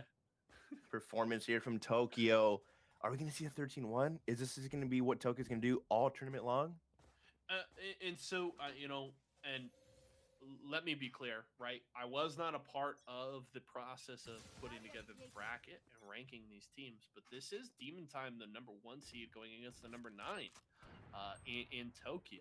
So Mhm. maybe Tokyo just kind of sleeper OP. Yeah, Okay. this the dark horse coming in and just popping off to start. I mean, let's be clear. They have put the entire tournament on notice, even without this match being done. They've only lost 2 rounds so far through their first 24. They've Yeah. played 24 rounds and have lost 2. Go on a limb here and say it's a pretty good performance by them. Yeah, You know? I mean, I guess it's all right. It's cool, I guess. It's cool. As Card, again, 3 kills for Card already. There's still one more player he has to kill, but man, this man is just popping off. It's Frosty is now in the 1v3 scenario. He sees Card on his left side there. He wasn't able to get him though. Card is just disgusting. And I Who mean, is this man? card really taking full advantage of Reina's kit, right? It's Yeah. built around where you can play aggressively, right? And especially if you have your ultimate available, you can peek corners using your blind. There's so many options here for you to play aggressively, and Card is doing just that. And he's getting a little bit of a dance, doing a little jig there, jumping around on top of the box. He's going to head over towards B, and we'll see if he can continue to pop off here. Got the Phantom. No, he did use the ultimate last round and had the 4 kills, but full utility otherwise. Yeah, 4 utilities. I could have sworn this man uses Empress like 1 round ago too, so he's just getting them every single round it looks like here. But you know what? It makes sense when you get 3, 4 kills every single round there. So wouldn't be surprised if we see another Empress here. If you get just the whole ace, you know, it's one thing we haven't seen from him. We've seen him get 3, 4 kills, but no ace because his team doesn't want him to get the ace, and that's pretty mean. Yeah, And I think Riot just needs to nerf Empress just when Card's playing it, right? yeah, just Card. Yeah. Empress needs to cost like 8 or 9 points when Card's playing it, as opposed to 6. Makes sense. That Like, makes you can't so have much this man sense. ulting every other round. Ooh, look at that. Rare getting the wall bang, There getting we the go. 2 Ps. Can he get the 3 Ps? As now only one player is up here from Demon Time. And it's Frosty once again here. Gets 1. Now it's going to be a 1v2 scenario here for Frosty as... Ooh, is he going to use his ultimate? Yes, he is. Okay. He's clearing it out, making sure there's no one on the bomb at the moment. Should be able to pick up this bomb and go to the B bomb site here. As it looks like both players from Tokyo are going to go for a nice little flankaroonie. Got the spike. Yeah, we'll see how it works. They're heading back towards the A site. And Frosty's going to head that way too. Okay, neither of them have any idea. No. Now they're going to know. Both of them should have information. I believe they both should got have the heard res. footsteps. Yeah, the res gets up. Now it's the 1v3. He's got 10 seconds. He's on to the side. That's the orbital strike on his head. Down to 1 health. Who knows if Oh he'll my survive? He goodness. will not. And that is round number 11, a dominant first half. And I do want to say, Rare must have heard us talking a little smack because he was like, hold my teeth, you boys. I got this. My bad, Rare. We weren't trying to flame you. We were just saying. It's so funny. This man was 0-3, and it was like round 9 or something. And you can't even be mad because like you see Card just getting 4 kills every round, and then Rev just getting the remaining kills. So can't even blame this man for being 0-3 in the very beginning. Nah, you got the whole team popping off in front of you. You know, they're just leaving you the scraps. Yep, exactly there. As it looks like they're gonna be going for another mid push here, and this is what I don't personally like about this map, Haven. I don't like pushing the mid. It makes me so uncomfortable as you have no cover, and the enemy has so much cover. But it looks like it went for a garage push as Cole gets a pick, but 6 gets a trade on Cole right now. They do have control of the C bomb site as bomb is going down. All players are going to be in connector here. Some making it over through garage. Can they retake this bomb site here as it is a 4v4 scenario here? Bishop trying to get a pick here on that Sage. Got 1 tag, but wasn't enough as Ronaldo now in connector trying to get some picks here. Is he going to check that corner? He gets the Reina. Beautiful pick there by Frosty. 6 gets a pick, and so does Rek. Ronaldo trying to do the most here as now he's all alone. Wasn't able to get red, and there we go. 12-1 from Tokyo. This team is overpowered. Yeah, they're looking for back-to-back 13-1 wins here. If they can take this round, they will do exactly that and move on to the semifinals. They would be the first team into the semifinals. After this one finishes, we will head over and check out Project X versus HD. Another round or another matchup in the second round here. But dominant performance from Tokyo, and we'll see if they can close it out here right now in round 14. Team Tokyo has been pretty dominant so far here. Can they get the last round win here, make it game point? And like you pointed out, they've only lost 2 total rounds throughout the whole tournament. That's absolutely insane. I mean, imagine just being that dominant where you play, what was it, 14 rounds each, and then you just lose 2, which isn't, that's pretty good. Ooh. As Ronaldo getting picked through the smoke, but Ren's getting the 2-piece with that Phantom. Bishop trying to go for some no scopes through heaven, not working out just yet. Curtis goes for the flank, gets 2, almost gets the 3rd. He makes it out with an inch of his life here, but thankfully was able to heal up there as, again, Bishop trying to go for the clips, not getting it. Now it's all up to Curtis, and he goes down there, and that is GG's Team Tokyo. 13 round wins to Team Demon Time's 1 round win. That's insane. That is quite a statement there by Tokyo to start the tournament, as you mentioned. Only dropping 2 rounds through the first 2 rounds of the tournament. They've really, kind of put the entire tournament on notice that, like, hey, they're here. They are coming to snatch the title. And as we head over to our next game, it is HD versus Project X. HD on the defense, Project X down 4-1. They are on the attacking side, and they've got a couple of early kills here. A 5-3 advantage. We'll see if they can get up to a second round win, but that is the first kill on the board for HD as Benita's going to rotate over to C-Long, grab the orb, and head on to the site. So there should be a plan. Wait, the Jets on the site actually didn't spot out the Sage. It's going to be the win for the attackers still, but that was scary a bro moment. That was a bro moment. Probably clear your corners. Clear the corners, yeah, pretty, All right, though, but Team HD, 4 round wins to Project X, 2 round wins. Not too big of a difference here. Still early rounds here, as looks like now they're going to be full binding. Look at that, PR actually getting an operator here. So let's see if he's hitting his shots here. I actually love being a Jet and having an operator because it's just easy mode, Like, if you get in a pretty bad spot where you're in a bad peak, just go ahead and dash out of the way. You're fine. Didn't even happen. Just zoom right on out of there. Benita going to step in, grab another ult orb. Slow orb into window here at mid as I am reality. Maybe looking for a peek. That's going to be a spray through the smoke here. Down C-Long, and see Benita's going to push onto the site. Early kill there for Dev with the rocket as Mitch Dizzle goes down, and that's going to be the plant there for Project X. Benita gets the bomb down. It is a 4v4 scenario here. Looks like all players are on the C bomb site here as one player actually just going to go ahead and flex a Cypher. I am reality just going in through mid, trying to get as many picks as possible. He does go down, but now it is a 2v3 scenario here. Can Dev and Benita clutch up? As there we go, Benita gets 1. 2 more players to worry about here. Well, she gets a second actually. Now I think there's only 1 more player than you worry about. And look at that, Dev cleans it up, getting the 3rd kill of the round.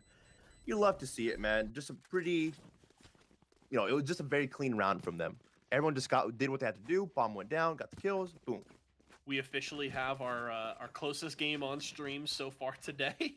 Hey, we've gotten through 7 rounds and only 1 point separating the 2 teams. So beautiful. Not that I have any complaints, because it was honestly really fun to watch Tokyo just kind of pick apart Demon Time throughout that game. It was really fascinating. And it's cool to see those dominant teams really pop off. But there's something about getting to see a little bit of a back and forth here. These teams are duking it out. That's going to be Benita able to get the resurrection up with that ult orb, and is actually going to go for the rotate towards mid. They've actually got control of the B side. A couple of good entries means they've got the 5-3 numbers advantage. And it's going to be big trouble here for the Omen. He's rotating into garage, going to take some shots. Well, she takes the kills. Reality grabs one as well. And now it's just the Phoenix left over near A-Long, heading towards the T-spawn. And this should be a 4th round here for Project X. They're going to tie it up. Bringing it back. They were down by 2 rounds when we first started spectating them. And now, all tied up here, my friend. It is currently a 5v1. Should be a flawless round there as you're pushing up on the Phoenix. Mafia actually gets Benita down, but Dev able to get that trade. Shout out to Dev, by the way. He's been the entry fragger, and he's been opening up these bomb sites all by himself. I don't know if you guys saw, but you know, Benita was pushing to C with the bomb. Dev just cleans up B by himself, and then hey, easy B bomb site. Let's go. Bomb goes down, and there we go. That is all that needs to happen. And look at that scoreboard. OZE 13-5. This man is carrying HD right now. This man is insane.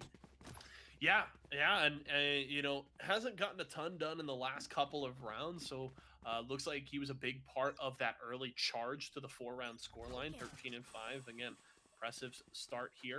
Has the operator, and we'll see if he can get anything done sitting on the B site. Dev moving over towards A. We'll see if they go for long. Maybe a short play here as the Cypher's going to walk down here, may peek right into the Omen, but the Omen actually backs away just before he gets in there.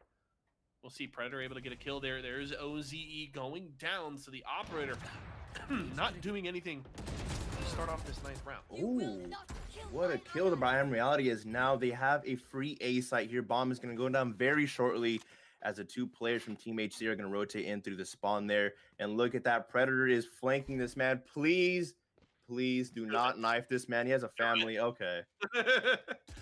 Is he gonna? Okay, no, he's not. He has some mercy, JC. Come on now. There you go. And there's also the risk involved that maybe he just peeks behind him. So Predator just, I'm just gonna take the kill. We'll move on. But imagine though, imagine he was just a sneaky little boy. He got there, knifed him. Would have been content. Would have been content. My friend is now Pooter. He's going to hide here at C-Long with an operator, but look at that Benita flicking on him. On the Great hunch. shot by Benita there. Yeah, peeks the corner, and able to grab that kill. That is round number 5 there for Project X. That's 4 or 5 in a row. I'm not sure if it was the 4-0 start or the 3-0 to 4-1 for HD, but at the very least 4 rounds in a row here from Project X, and they've got the momentum right now. They've damaged the economy. Granted, HD is on the full loss bonus, so they are getting every round they lose 2,900 credits. So maybe if you go for a stave, you can have a real nice full buy. But as of right now, they are in a bit of trouble. All players pushing in through C-Long as Cypher's going to stay back and go for the flank. Honeypot. Oh my goodness, that is not a sight you want to see as all players are pushing in here. As Dev getting the satchel kill there, making it look so easy as 2 players have gone down from HD. HD only getting 1 player down from Team Project X. And look at that nice sheriff shot there by OZE. Once again, Dev is just a machine. This man is just a killing machine. Anything he sees, they're dead. They're dead. Dev is just locking on with that Phantom, making it look easy. Surprisingly, Bomb hasn't gone down yet as a player with the spike actually went down. But look at that. Omen's just in the corner, just kind of chilling. No, Bomb's down. You're right. Spike has been planted. But Benita gonna get another kill there. It was a save here from HD.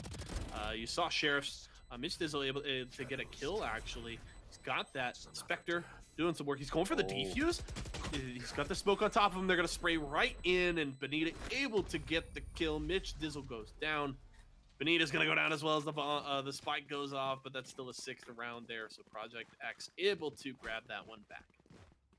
There you go, Project X taking that round here, but they've been on the come up, my friend. You mentioned when we first started specting them, it was 4-2, and ever since then, HC has not gotten a round win off them just yet. They've been pretty dominant off the C site, you know. They've been going C site almost every single time, except when Dev can just clear any site that he wants there. Makes it look, you know, really easy. And maybe another C push or possibly an A push as Dev is pushing it through short here. Only 2 players to worry about on the bomb site here as the comms are coming through as we see the Sage rotate from Team HD here. Can Dev get the kills that he needs as the paintballs come through? There we go. It's just, man, Raze, OP. I hate the grenades so much. Yeah. So much, just with a passion. It's so annoying. There we go. Dev getting a pick there. Can he get the pick on the Phoenix there? Benita there with the assist. Looked a little bit scary there. I was a little bit scared, but Benita able to clutch up, got the kill for Dev. Dev has not gone down yet. It is all good. as now Benita getting the bombs down here on the B bomb site. It is a 5v2 scenario here as Honeypot goes down. OZE gets one. Can he get the remaining 4 players? It would be and oh no, the knife. Did you see the knife? He went for it. He went for it. I respect it. Whoever that was. Oh man, I love OZ was you. like, not this time. So Made close, the, man. He just made couldn't get on that progress box. of it. I was actually looking at the map and I saw someone on him, but I didn't think anything of it. I was like, is that like a map glitch or something? Like, why does it look like that? All right, last round of the first half. Here it is, the 7-4 lead for Project X, and they've looked dominant. They've looked dominant since we hopped into the stream. HD has been close a couple of times, but have not been able to pull it through. And you know, it's crazy to think that we set this whole thing up. We talked at the top of the broadcast about, hey, you know, the game is defense favored, right? You know, these games typically go very heavily, or at least pretty significantly in favor of the defensive side on a consistent basis. And for the majority of the start, we didn't see that. We saw so much attack strength to start off the broadcast. And we're seeing more of it here. It was a good start to the half for HD, but Project X has found their footing here on Haven. They've got 7 rounds in their pocket. OZE is running. He's going to go for the self-heal. Has res available, but doesn't seem to have anybody close. Okay, he got Pooter. They're in garage, so it's a 3. Nope. Mitch just saved both of those players because the paint trails are coming out, and we've seen how good those paint trails are, my friend. But it does not matter as Reality gets the last pick on Mitch there, getting the 8th round win for them. And, you know, really dominant performance so far. We have seen a lot of comebacks. The momentum can shift here, but they're going to have to do something. I mean, look at this. OZE. Oh, they've lost 8 in a row then. Okay. So that was 4-0. 4-0 start, yeah. So that is rough, and you know, the hope is then now, all right, HD needs to be able to mentally reset right now because you've got the economic reset. It's back to a pistol. You've swapped sides. You're on attack now. There needs to be now a mental reset from HD to just, you've got to throw away that entire first half. You've just got to focus on what you can do right now. Take it one round at a time, and it's all going to start with the pistol. If you lose pistol, you're almost guaranteed to be down 11-4. So this is a very, very key round here for HD as Dev's going to drop that little bomb buddy down through mid doors, and there's some shots down C long, but it's a slow start as HD is going to creep up mid onto the B side. He's going to hit a tripwire though and maybe get sprayed down. Benita gets the kill there. Oh, on the top fragger too.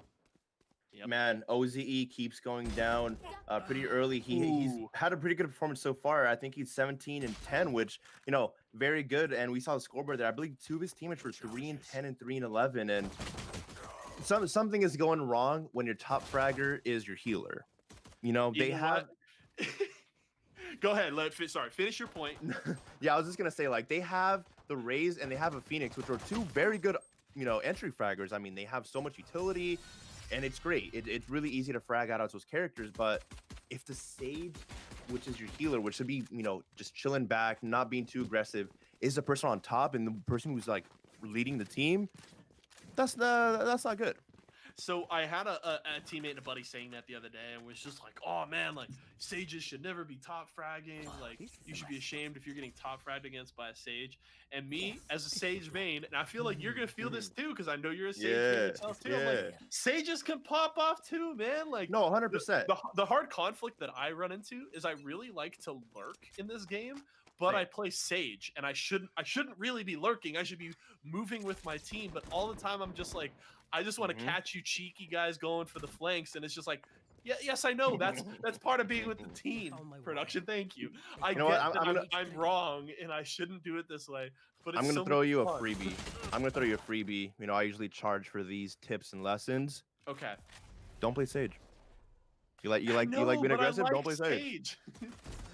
You love Sage, and you know what? I love Sage too, and it hurts because you know if you're top fragging as Sage, your team probably isn't playing too well. Just because, sure, you could have good aim and everything, but man, there's so much good utility. Raze is T1 character, like by far. Raze is a top character. I don't care what anyone says. Best utilities. Phoenix, also amazing utilities there. And look at the scoreboard there. It looks like the I Raze feel like isn't doing too bad, 7-12, and then the Phoenix is 6-13. I feel like if I want to lurk, I should be playing Omen. Like I feel like that's a lurker. I feel like the utilities just aren't there though. Bomb buddy out. I feel like he'd be a good Raze. That's not saying much because everyone would be a good Raze, but you know what I mean. Raze OP. She's Ban blessed. Raze. Ban Raze. Yeah, when do I get to ban agents? I don't care. I'll play I any think- map. you Just know let me ban agents, please. It's so funny you say that because I think Riot came out and said that they're not going to do that.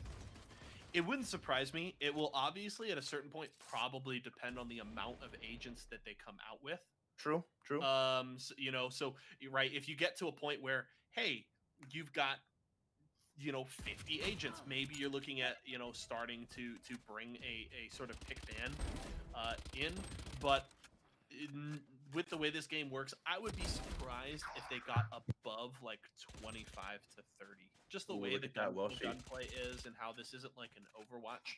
I think there's only so much diversity you can have in terms of the characters. So it probably doesn't get to a point where it's necessary, but doesn't mean I don't want it. Let me ban some of these characters, please. Yeah, it's interesting because I thought they would have come out with a system where you could ban characters, but guess not. It's I guess it makes. I don't want to say it makes sense. I guess because people just ban like a Sage or just whatever. But for what the game is now, and depending on the direction that they take it, it will possibly have to be considered at some point, depending on how they want to continue to develop the game. But I think with the direction they're going on, it probably won't be necessary. Yeah, and also Project X 11 round wins in a row. Yeah, they're just dominating, and we talked about it. If you lose the pistol, you're probably going to go down 11-4, and exactly that has happened. And now it's going to be Project X trying to set themselves up for match point here. Well, she's going to throw out the smoke. He's going to push down C-Long with the Spectre here, see if he can get a little something going. If he pushes further, he will get spotted by a tripwire. So we'll see, but it is Project X.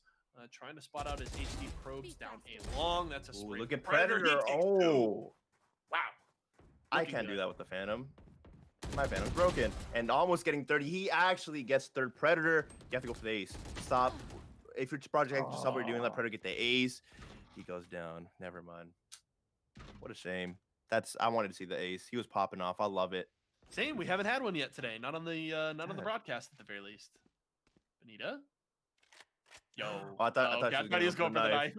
I was like, Benita, cheeky boy. All right.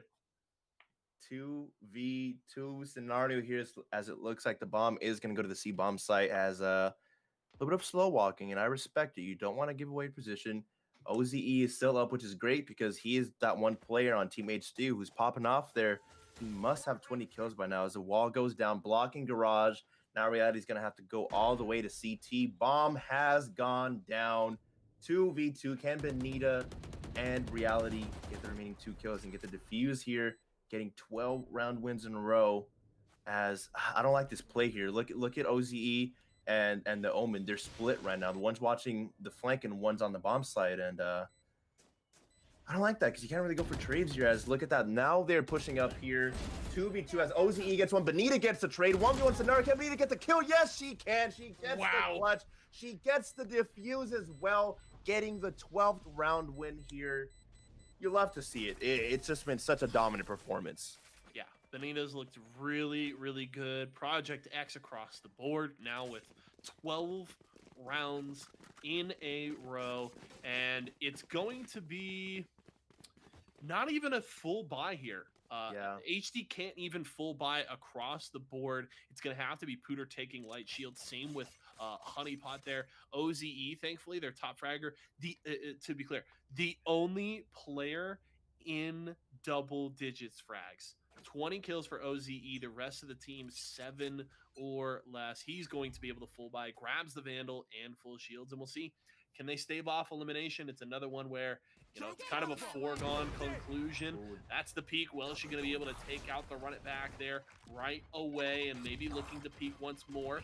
Grenades onto the back of the side are going to force him to a different angle here, but smokes are going to just delay everything, and it's not going to work early here for HD. Predator grabs the kill there on to OZE. The top fragger is gone, and this should be it. Project X with a dominant victory here. Predator. A 13-round run as Pooter able to take out Deb. Predator looking with the knives, going to miss as Honeypot grabs one, but it's down to the 3v1 here. Reality here. Benita's going to get the res on a Predator, and that's going to be it. They've got the Phoenix trapped down near C-Long. And look at that, the curveball coming out. They're almost getting the Phoenix. Can they get Predator? No, they cannot. They go down 13-4, going to Project X there. They're down 4-0, and they're like, hey, you want to try trying now? You want to kill? All right, let's go. 13-round wins. That's it. There we go. It was just a clean, I don't want to say clean sweep, but 13 round wins in a row. That's impressive. I like that. And look at that. OZE is the match MVP on the losing team. That was a huge performance, and obviously, sadly, just not enough from the rest of his team to get it done. But I think that really shows that Sages can top frag. It's okay. I love Sage. We have some replays here for you guys, as we have seen. I believe it's been 3 great gameplays so far. So just going to go through some of those replays. Let's see who made the cut here. Ooh, Doffy. This was one of the guys who just kept getting all these kills. This man was getting like 3-4 kills every round as he gets the 4th kill there. And I swear, every single round we saw him play, 3 kills, 4 kills. Look at that. Doffy again, 3 kills as Geoduck going in there, goes down. And this was a good game. I think this was the shutout that we saw. It was 13-0 here, I believe. Yeah, it was. It was just dominant there from PDHM. Just crushing split. Also, want to update. PDHM won their 2nd round match over Unvoke 13-0 as well. What's going on? We've got Tokyo versus PDHM in semis. This is a conspiracy. Yeah, over to Kodiak here on the Omen, pushing on to the A side. Kodiak was a huge performer there for Unvoke in their round 1 game, was a big part of them grabbing that victory. He does go down here. It was a good job by Ross spotting the TP there. So was able to get the kill there, but wasn't able to finish off the round. Oh, and this is our boy Alpha. Our boy. He made it on the reel. Let's go. Let's forget about that B window play. I love we've kind of flamed that a lot, and we've kind of been directing that flame towards Alpha, but who knows, maybe he was in comms going, hey guys, this is terrible. Oh no there it is. Hyperduck with the 3-man sprays. Production, why would you show this? Oh no, why would you show this? They have families. Production, come on. Granted, not like we've pulled our punches so far. Oh man, that was a good one. Pseudo here with some good ones, and great replays. A lot of great plays so far. It's been quite a fun few games here to start off the tournament. We still got more action for you. Yeah, Hyperduck looking good. 1 game left in round 2, so we've almost got the full slot of semifinals ready to go, and we'll have more action. We're going to head to a short break, so Blendy and I will return, but stick with us, folks. More Valorant action for you, presented by Esports Arena, coming in just a few.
all 5. I was like, wait. All right. Ladies and gentlemen, we are back and we're getting into the action. We've got Tokyo versus PDHM Gaming in our first semifinal matchup. On the other side of the bracket is Project X versus Mamba Mode Gaming. Ooh, But okay. we are on the top side of the bracket here, and it's a 2-0 lead for Tokyo. Ooh, look at this is round. Oh, okay, never mind. I thought Rare got a kill there. Yeah, I thought Rare got it was card. Yeah, I just card. out of the corner of my eye, I saw the kill feed. I was like, what? It's barely round number 3, and Card's already feeling it. He's like, hey, let me get an operator real quick, boys. And he's been working with it so far, as one player has gone down for Team PDHM Gaming. Bomb is going down as well. Bomb actually has gone down already. Can they retake this as Ren gets a pick? Card gets a trade, but Richa and Daffy getting trades of their own.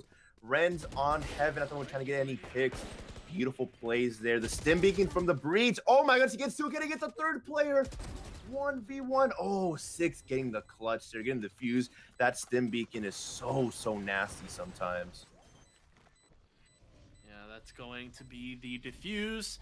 Tokyo with the third round on the board here. Have to say, even taking a loss, that's about all you can hope for out of that kind of round there for PH. I don't know if it's PHM or PHMD. I'm scared.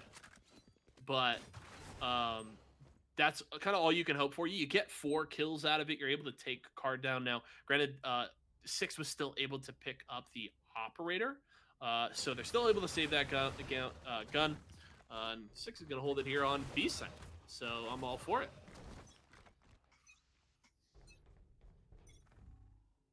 Okay. I was just confirming for the team name. I got a little bit worried there, but we did get confirmation. Everything is all good. All is well in the world once again, as not much of a push here as Bomb. They threw on the floor here to make sure that, if they go down, they won't know where the player's at just yet, as a breach trying to be a little bit sneaky. They're on the left side of Ren's. Maybe trying to go for a garage push here, as look at that. The body's coming in through mid right now, going into garage possibly, as all 5 players are in mid. Cypher already on the B bomb site trying to clear it, but he has a brimstone there to worry about. And it's 6. This man is absolutely insane at the game. Like that, Ren's going for the flash, and oh, it doesn't even matter because Richa had that shorty. And you talking about the shorty, my friend. The shorty is nasty. He basically had the barrel of it in his chest.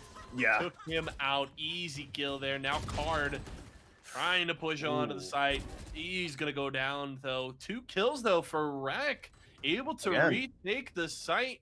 He's going to get the defuse here, and that is round number 4. Things look good for PDHM Gaming. You talked about Reach able to get the kill with the shorty. He means he can pick up a Vandal, and they've got the numbers advantage. But Card and Rek able to do enough work pushing in from mid to retake the site and grab a 4th round there for Tokyo. Tokyo is on the come up, man. I mean, you've called it. They played, what was it, 28 games total? Well, I guess now 32. 28 rounds? Yes. No. 32 now if you're counting these. And they've lost 2. Yeah. They've played, yes, 32 rounds and lost 2. It's quite the win percentage there. They're really throwing all my beautiful statistics out the window. You came in here all prepared. You're like, Blendy, I got you. These great numbers. Numbers. And then Tokyo, I was like, hey, those numbers, don't worry about them. They don't mean anything to us. Dolphy getting it picked on Card. That's a huge play, as a Hunter's Fury from School coming in, picking up 6. And 6 was one of those players who we kept seeing the Molly coming in on the A bomb site from B. I know you were freaking out about it a little bit, but this man just practices Molly, you know what I mean?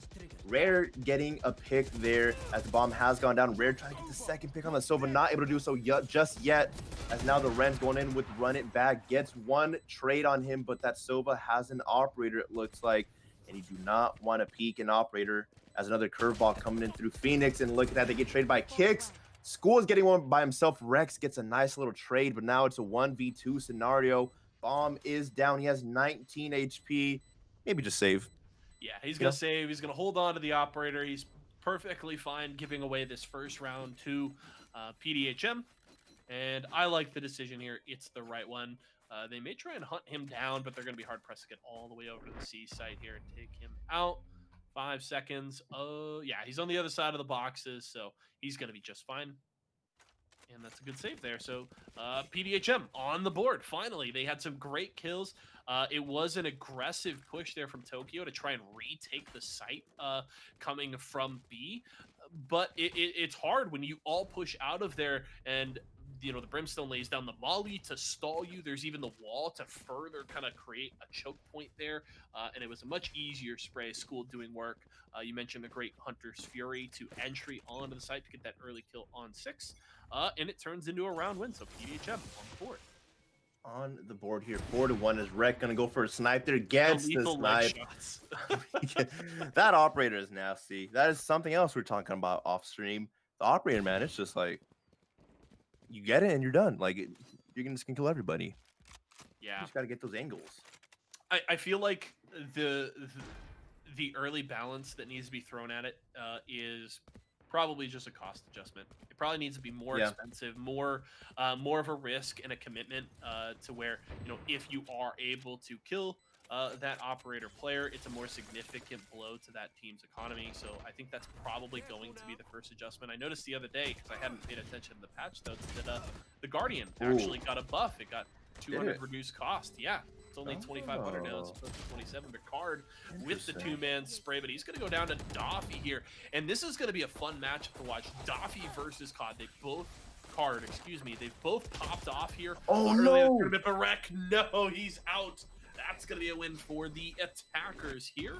And the second round for PDHM. They're starting to put it together. I like the play there, spraying through the wall and just catching the guy off guard, but forgot that he didn't have any ammo left in that Stinger, and he went down there, unfortunately, but no need to worry. They're still up by 2 rounds here. Fun fact, now 2 round losses for Team Tokyo. This is the most that they've ever lost. So they're losing their touch. Yes, Tokyo, they're falling apart. What's happening, Tokyo? What's happening right now? But man, you gotta feel good if like you've lost 2 rounds right now. And that's the most rounds that you've lost out of every single game. Yeah. Pretty dominant squad, if I do say so myself. Yeah, here, as look at that, they are all pushing in through A long there, all 5 bodies going in through there. Rare trying to do what he can, trying to spray through the wall. Actually gets through the wall. Oh, almost got the spray on that other guy, but wasn't able to do so just yet. 6 in connector, trying to do some work, but not able to find anyone just yet because that Cypher cage is up at the moment. Rare's got to be careful because he is in such a bad spot. Everyone always knows that there's a player in heaven. As 6 deploys the stim beacon, but actually gets flashed there. School gets a pick, but Rare gets a trade. Mixes gets a trade of his own, and look at that. Mixes gets a 2-piece while School picks up the other one. Now Card is all alone in a 1v3 scenario, and he's been tagged up. That is not a good thing at all. Look at yeah, that's it. That's tough. I gotta say, I hate. I think this is the retake that I hate the most, is trying to retake A site on Heaven from connector. It just feels so rough. I touched on it a little bit earlier. That choke point, the amount of angles that you have to worry about, I just despise going through connector. I would much rather try and flank around, maybe play through short or come down long, or even go to Heaven and have to jump down. But coming through connector, it's just so difficult to get onto the site, and it's so easy if the utility is available for the attackers to stall you and kill you as you come through there, and it shows. Now PDHM with 3 rounds on the board. They've got 3 in a row. Is Rare is going to get stunned there, but able to get back onto the site with that Sheriff. And it appears to be a bit of an eco round here from Tokyo, as Renz has got a Sheriff for himself. Looks like they've gone for the save, just buying some pistols, and we'll see what kind of damage they can do to the PDHM economy. Is Doffy going to get the kill there? On to 6, looking good with the Vandal as they slow push down C-Long, and they're onto the side. Ren's able to get 1, Kicks takes him down. Card looking for the peek onto C-Long, but he's taken out by Kicks. Another one there for the Sage. The Vandal from Kicks is just too good right now, and it looks like this was a save round from Team Tokyo, so it makes sense why that Vandal has been so strong, especially this round here as Rec goes down. Now it's all up to Rare here. Can he do something as he goes for the shot, but he doesn't get it. Kicks gets the 4K that round. Great round there, as now they brought it back. It's tied up 4-4. Yeah, 4-4, and kind kind of shades of Project X here. You know, the 4-round start for Team Tokyo, and all of a Ooh. sudden it's the flip flop for PDHM. Obviously, Uh-huh. there's still a lot of Valorant to be played. We're only 8 rounds into the first half, but an interesting shift in momentum here. We'll see if PDHM can keep it going. With that save, Tokyo will be able to full buy this round.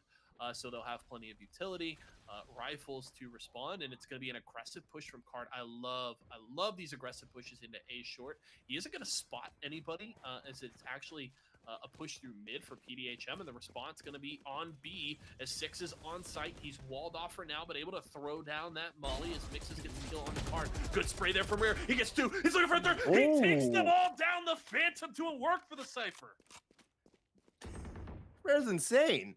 I mean, Dude, this man just had the play of the game. That better be in the replays. So if we go on the replays, Brandon, clip it. Clip it, put it on socials. Do your thing, my friend. Do your thing there. 3v1 scenario here for Team PDHM Gaming. That's a mouthful to say. And I think I'm going to call Team PD now. Just kidding. Trying to go for the A push here. Going in through connector. But man, when it's a 1v3 here, you're so limited on what you could do. Oh, he had that free A bomb site, but obviously we know more than he does with that map here. Pushing up to maybe a C bomb push as the Phoenix again waiting around the corner. Oh, he's gonna get that free pick. Oh, please don't get turned on. Okay, he gets the pick there. Dolphy getting that easy kill. Now they're gonna know that they're gonna go on the C bomb site. And look at that, he didn't even clear the site yet, buddy. So cheeky.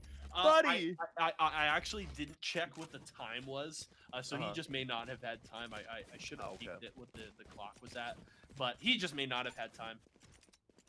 Yeah, it makes sense. That would be my assumption.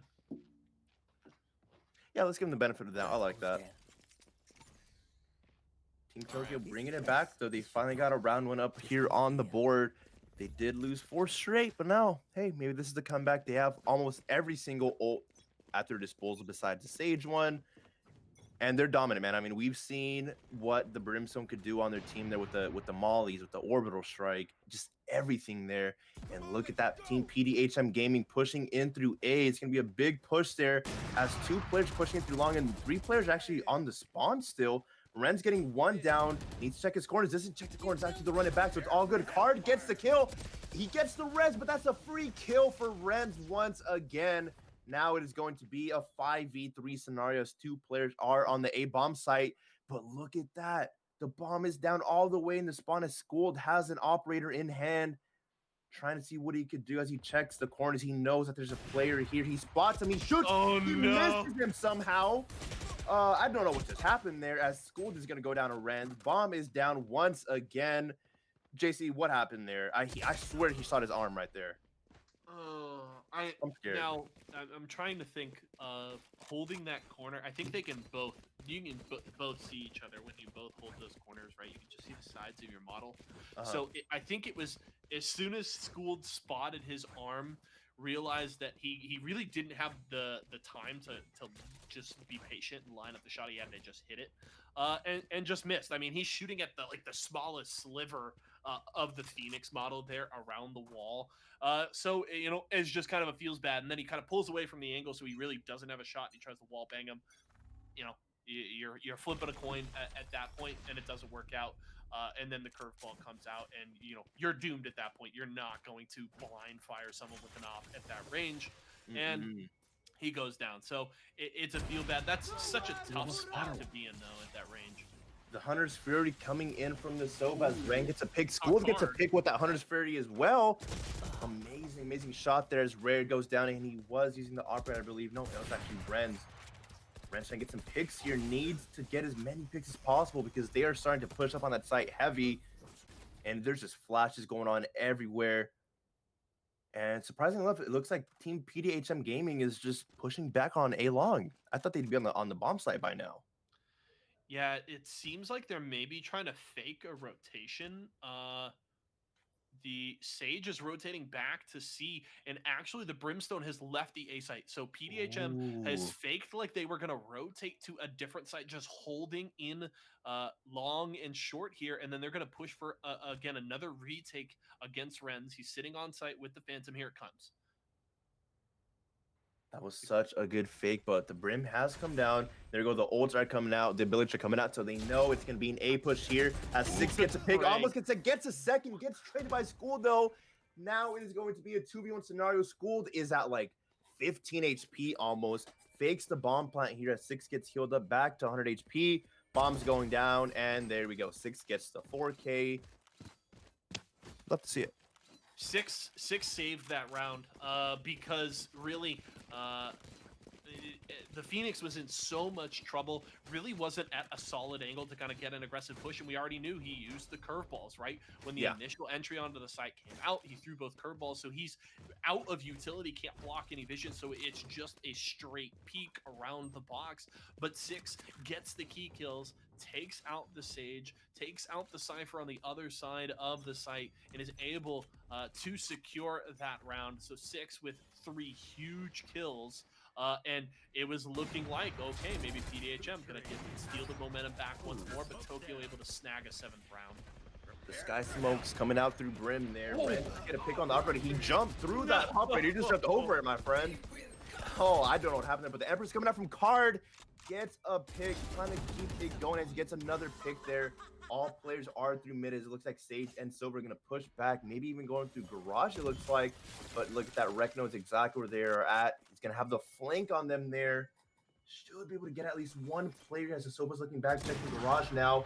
Oh, the operator from School is just so nasty. The wall goes up, and now Card can't go through there. He has an option. He can either shoot through that wall or just go and rotate through around, which it looks like he's going to rotate. But look at that. School is waiting for him with an operator.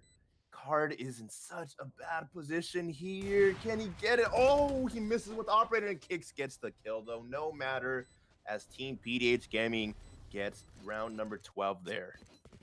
So, Schooled looking good with the op.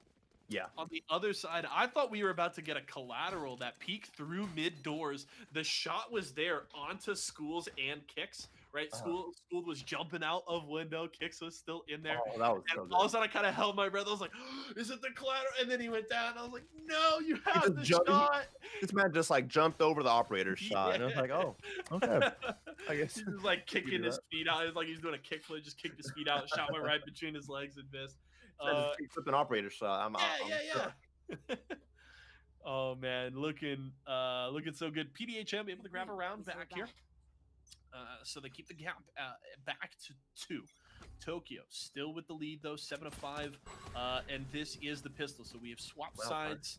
They win the first half. Now we'll see what they can do on the attacking side. They're going to try and push in through Garage onto the C side. The rotation is here, and there's 2 dead on the attackers already. They've got the numbers advantage on this site, and Rec just able to juke away. School going to get a kill there onto Card, and things falling apart for the attackers. It's just Rec left. He's going to take out School. Gets 2 kills, couple of headshots with the classic, and that's low health on the Sage. Gets one there onto the Cypher. He's gonna get the heal. Does he go for the push? It's the 1v1 Sage on Sage violence. Please reload, please reload. 18 bullets at the chamber, reloads it. Now 1v1 Sage v Sage. He got the 4, he's gonna get it! Oh, no way! He gets the 4K. This man is absolutely insane. We need to see a replay of that later. How do you clutch up with a classic? You, like, what is life? You got double peaked too. He got double peaked and won the 1v2. And then the problem was there wasn't coordination after that, right? It seemed like it was the coordination where they both peaked and they just lost on that fight. We actually got the defensive perspective for that with them both going down. But then there wasn't communication on the side of PDHM between the Cypher and the Sage to coordinate, again, another 2v1 to peak at the same time. It meant that Rec was able to get the 2 1v1s that he wanted. Shorty's going to grab a kill there for Kicks. He's going to go down right away, though, to Card with the ghost here. There's Mixes in Garage with a Shorty as well. He's going to take one as Rare goes down, and Schooled has got a Shorty as well. Everybody's on the Shorty hot train, and I'm here for it. Yeah, man, they heard you in the beginning of the broadcast talking about the Shorty, how good it was. They're like, hey, maybe we should use the Shorty. Let's go and use this, and it's been pretty dominant so far. They were very hungry for advice from a Silver 2. Sage. The best Silver 2 advice in the game. Yeah. Oh, man. Reacha But, here, just trying to hold down the site as they come down C long. 3v3 here. Still with this round, I think 2 players have a shorty in hand as they're all pushing through C short. And look at that, Six actually has a Spectre as Mixes gets a pick there, but it was a little bit too late as he did get that trade off on his teammate. 1v2, the stim beacon was there. You can't do anything when it's a 1v2 and they're both shooting at you, buddy. You're gonna die. Yeah, that's a rough one. You're going to just have to take that L. That's 2 rounds to start the second half there for Tokyo, and the gap is back up to 4. The first time that they've actually had a 4-round lead since their 4-0 start. So, as we saw, PDHM got a 4-round run of their own in response to Tokyo, but Tokyo able to get back up 4 rounds, 9-5 here as we start round number 15, trying to hit double digits, and it is the full buy here. Cards got the Phantom. They're looking for a peek towards C long. Smoke is out, so they will secure the orb. And it's just the res available in terms of ultimates in the entire game. Just Tokyo's res here. So Kick's going to throw it on the slow orb. Drops the wall to block off some sight. Another slow orb there. Card with the 2-man spray takes out Mixes and Kicks. The rotation's on its way, but it may be way too late. It's the 5v3. School takes one, though. Reacha as well. Couple of key kills there. Ren's able to get one back, but School takes him down too. It's a 2v2 here. This man Schooled is absolutely insane. I don't know if he saw that, but he shot an arrow up in the sky, and he killed him. So great plays here by Schooled, as I believe that's his 3rd kill of the round, pushing up to the B-bomb site. Schooled actually, no, now getting 3rd, getting the 4th kill of the round. Who is this man? Schooled, who are you? Why are you so good at this game? It's 15-11, okay. Huge. Defuse is going to come through there for Reacha. So they won't let that gap get any further than 4. PDHM grabs their 6th round here, and now we'll see if they can build on this, right? You know, we talked about how so often you win the pistol, you're almost always right. You're favored probably 75-25, maybe 80-20 in the next round or 2. Tokyo was able to get the 2nd one, but PDHM denies them the 3rd round of the half, grabs it for themselves, and now we'll see if they can build some momentum here, because now they don't even have a full buy here. Mix is actually with the Bulldog, so a round win here would guarantee a full buy for PDHM, so they're still working with some less than ideal guns, but we'll see what they can do. Reacha peeking out from a connector here. And he's got the Phantom spraying blind. Ooh, nice blind spray there. Reacha getting the bomb planter, actually. Big kill there on Rex as he's still trying to spray through, making sure that they don't get the bomb down. But look at that, bomb is going down here. Is he gonna get the kill again? He spots him, but just barely. Oh, Ren's there, just a heads up play, getting the 2-piece actually with the run it up there. Schooled now, can they? Oh, that is so 200 IQ. Oh, they're so mad. They're gonna spray through the wall. Do they get the defuse? They got him actually. Oh, look at that! Wow. Mixes and Schooled. Mixes was able to pick up a Phantom. Doesn't have to carry around the Bulldog anymore, and the spray down through mid secures the round. Great play there by PDHM Gaming. I thought they were just gonna completely just outplay them there with that wall, but they're like, hey, let them spray through. We'll go and just kill all of them after that. And it was just a firing squad. They opened it up to a firing squad. Oh man, you know, we had so many just blowout wins through the first 2 rounds, and we're finally getting the close match we were looking for. Both of these teams look dominant, right? Yeah. And here's the fun thing for you, right? Only 2 rounds had been lost by Tokyo through their first 2 games. None had been lost by PDHM. So then there's that, right? And you know, while we do have a pause on the other side, we're gonna swap over to our other semifinal. As you can see on your screen, Project X and Mamba Mode Gaming, and thanks to a very beautiful skybox there. I cannot see the score. Okay, it's 7-3 in favor of Mamba Mode Gaming as they're trying to defend, and we've got some play on Bind. Yes, my favorite map. I am here for it. I can't sure if being sarcastic or not, but I am not. I love Bind. Okay. It is my best map. I've got like an 80% win rate on it in competitive, I believe. So it's hands down my best map. And production can fight me. Tyler knows all about bronze The trash gameplay. talk so. is unnecessary. Hey, there it is. But Takes one to know one, right? If I was there, I'd dap you up right now, dog. I got you, JC. My man. Yeah, but bind. All right, no more roasting. We're at no roast zone, boys. We're all friends. It's all right. It's all cool. It's it's fine between friends. Oh man, but bind, I just feel very targeted right now. Bind is one of my favorite maps, so I absolutely just love going to B. Honestly, every time on offense, if I went 13-0, I'm just gonna go bind. I'm just gonna go. I'm sorry, B every time because B is just so easy to take. You know what I mean? Like 2 going through long, 3 going through the hookah. There you go, and there we go. Welshie getting a pick there through the wall. Actually, can Zek get some cleanup because if he gets 1, gets 2, almost gets the 3rd, but the stim begin there. Dev able to clutch up and get the kill there, but at what cost? He lost 2 teammates. As bomb is now gonna go down. Dev gets a 2nd kill. Can we did spot these players in the recon drone? Ooh, and the Hunter's Fury coming in. I think he even tagged the player. Yes, he did. He got Dev down. That was such a big play. Operator in hand. Now it is going to be a 2v2 situation here. And look at that. They're at a standstill there with the jet. No. He had the shot. He was pulling out his operator after sending out the arrow and isn't able to land the shot there. So Project X, here's Predator going down. We did. Not sure, but Reality comes in, is able to get the kill onto the Sova, spraying up into Hookahs. That's going to be the Phoenix running away. Chase maybe looking to get back on here and secure a kill. Reality holding below Hookah. Who's going to see who first? Oh, he just sees the top of his head. Reality able to secure the kill and the round there for Project X. What a great wall bang there into the kill from I Am Reality there. Mamba Mode Gaming.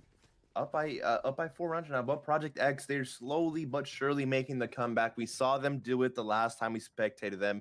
Can they do it again? As now we are switching on over. They are on the defensive side now, so maybe, actually, let me ask the bind champion here, the man with the 80% win rate. Defense or offense, JC? What's the dominant side?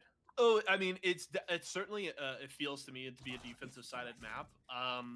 I also the one thing is that if you have a cipher, I feel like this is a very interesting map for making like split-second rotations, right? And swapping sites as an attacker, because you can use those tripwires so efficiently to block flanks, or at least to get a lot of knowledge about flanks from the defense. Ooh, they're but from a defensive side, I really love this. And it is going to be the push down B long. The curveball will do nothing as Chase, as Welshie has already gone down. And it's actually going to be the rotation. They're going to hit the TP and head over to A. Yep, they have done it. It's just the 2-man push, 2v2. Benita getting an amazing 2 kills there to save the game for them there. The beautiful Molly. Oh my goodness. Benita is absolutely insane with the Molly, stopping the bomb. If that Molly would have killed Sage, I can't see the time because the replay. The skybox is too 48 seconds. Right. Okay, there it is. 48 seconds, my friend. They've pushed back into showers. Benita's going to rotate on over to B, but that is not the move to make, as they're just going to go ahead and fake them out here. It's all up to the Cypher, as it looks like Reality's maybe going to go for a flank. No, he's going. Is he working through market? What is he doing? Okay, but there we go. Benita is rotating back, as they've pretty much confirmed they're not on the B bomb site here. But look at that. Sage and the Brim are pushing up. Bomb's going to go down very shortly. Benita spots them. Nice shots there by Reality, almost getting the Brimstone down. Benita getting the kill. Benita flicking, almost getting the Sage 1v1 scenario here. Can Reality clutch up as Reality versus Zek here? He's one tap. Oh, he was one tapping. Zek getting 4 eliminations that round alone there, 9-4. But we are going to switch on over to our other game that we were spectating. It is almost done as it is Team Tokyo. Let's see if they're showing the lead, my friend. Yes, they are 11-8 here. Tokyo and PDHM. And Tokyo here trying to push themselves to match point right now. It's the 4v3 advantage as they've got the plant on the A site, control below heaven here, and they're trying to push in through connector. Talked about this earlier. It's such a scary retake spot as Rare is going to get The a kill on the molly. pool, but Reacha able to take down Rek with the Bucky. Renz, meanwhile, spraying. It's actually 3 members of Tokyo here on a long. They're going to get the win. The orbital strike does nothing as Rare with 4 kills, and it is match point now for Tokyo. A spot in the finals on the line.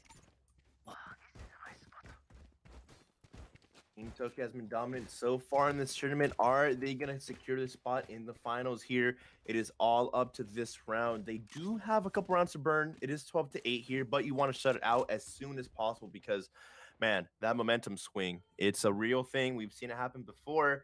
And look at the map here. It looks like Team Tokyo is going to maybe do an A push as 3 people are pushing in through A. 2 just kind of flexing, making sure that no one goes mid.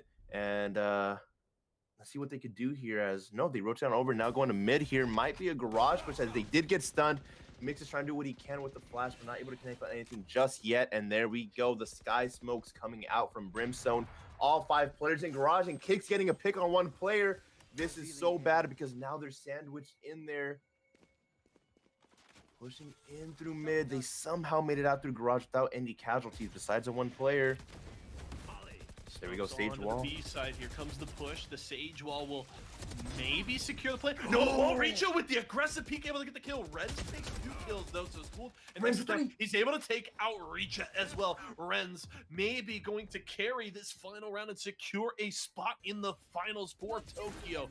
Kicks coming in is going to get the res there onto Mixes, so they have some options here. Doffy with a great spray, able to grab a couple of kills. It's just 1v3, and he's got to defend here. Kicks is going to go down. Rare with the 2-man spray. Rare with 3! Yes, he does! That's the win, and Tokyo moves on. Rare just clutched up a 1v3 by himself for the round win. Absolutely insane gameplay there. This whole squad, they're just full of killers, my friend. It seems like every single time that a player would be like in a 1v4, 1v3, whatever it might be, I'll just go and clutch up. I'll go and kill everybody. As Team Tokyo is going to go ahead and move on there. And man, what a great game we saw there. But now we're switching on over to our favorite silver players map, Bind. I'm sorry, I had to throw that in there. It is what it is. I will say this. If I learned anything from that Tokyo PDHM match, it's that I want them both on separate sides of the bracket because I want a best of 3 between those 2. Oh. So hopefully next week they're all on separate sides of the bracket and we get a shot to see them in a best of 3 because that would be an absolute banger. Would love to see more from those 2 teams. Credit to PDHM. Great tournament. 2 perfect games, and then giving Tokyo quite a bit. It was tough for them to handle. They had some great runs there. Wasn't enough to get them a spot in the finals, but I think they should be proud of the way that they played today, and we hope to see them again in the future. If you guys, want a shot to participate, maybe you think you can take down Team PDHM, or Tokyo, head over to matcherino.com/ESA. You can sign up for our weekly tournaments there. Get your full 5-man in and show us what you've got here as we are in round 16 on Bind. Reality here on the site throws the cage down outside of Hookah. Zek with a kill and able to get the res onto Infamous. So it's the 5v2 advantage for the attackers. They are looking for round number 11. There we go. He gets 2, almost getting the 3rd, but the spray did not transfer on over.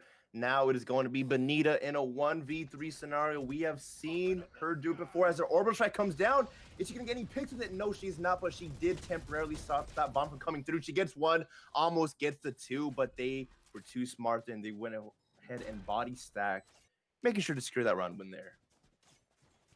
Round number 11, Mamba mode looking very strong. This is another very impressive team who won 13-6 in the first round, had an impressive 13-0 perfect game in round 2 over Biggity Boo Bop.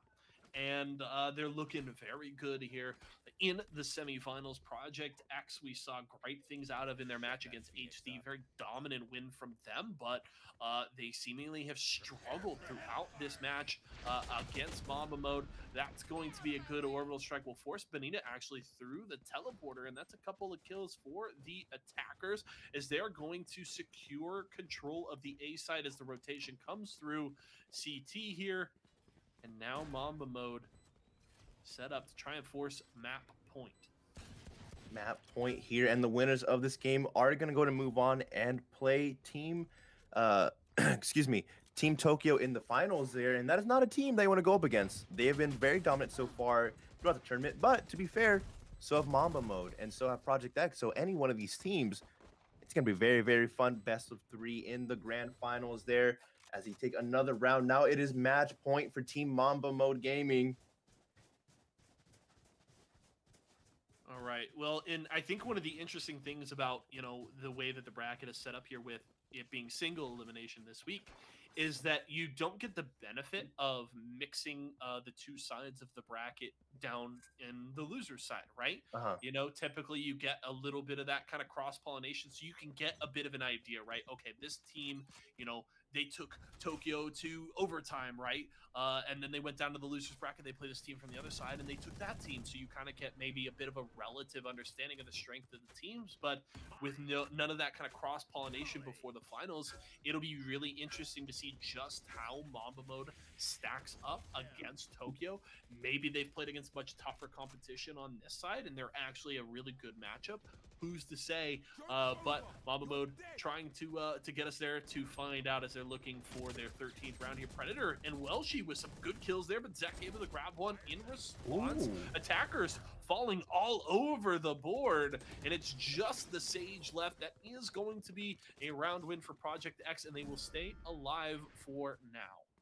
Reality with the Odin as well. You know that things are serious, my friend, when the Odin comes out to play, and it worked out. Playing no games.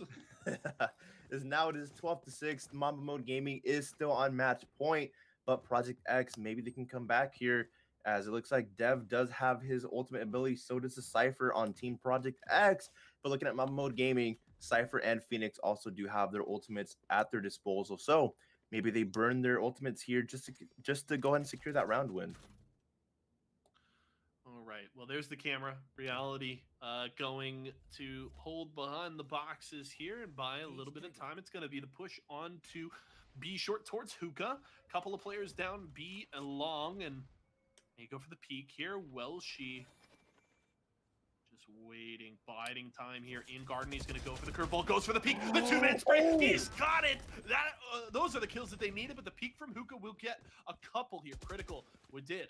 Able to get some kills. Welshi now sitting below Hookah, looking for the spray. Takes out one, looking for his 4th kill. It's the Odin spray through the wall. Infamous takes out the Phoenix, and the defenders will still win. Reality survives. Benita gets the final kill, and Project X lives to fight another day.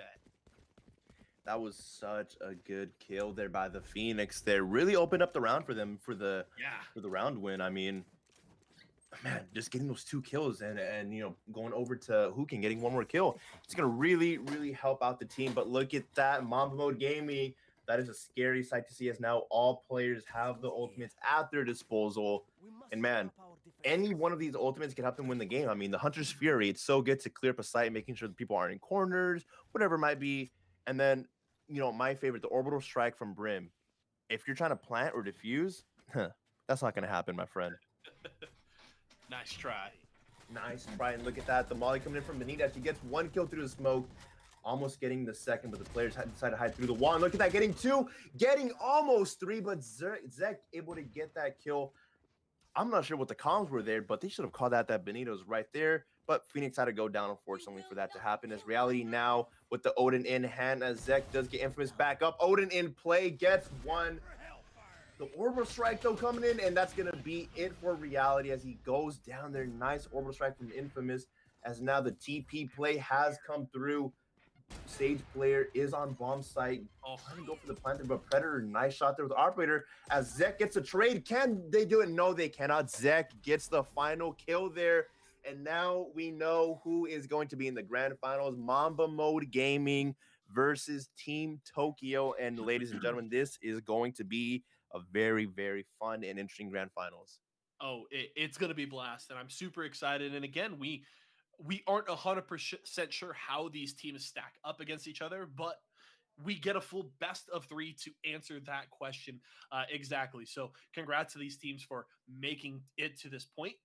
And I hope that they can continue to give us what they've given us so far on the cast, because we've seen some great games, some pop-off performances, and I think grand finals promises to be a blast. We're going to head to a short break, but you guys aren't going to want to go anywhere. Our best of 3 grand finals for our Monday Valorant tournament presented by Esports Arena are coming to you when we return.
Ladies and gentlemen, we are back. Yeso and Blendy here. That way. Yes.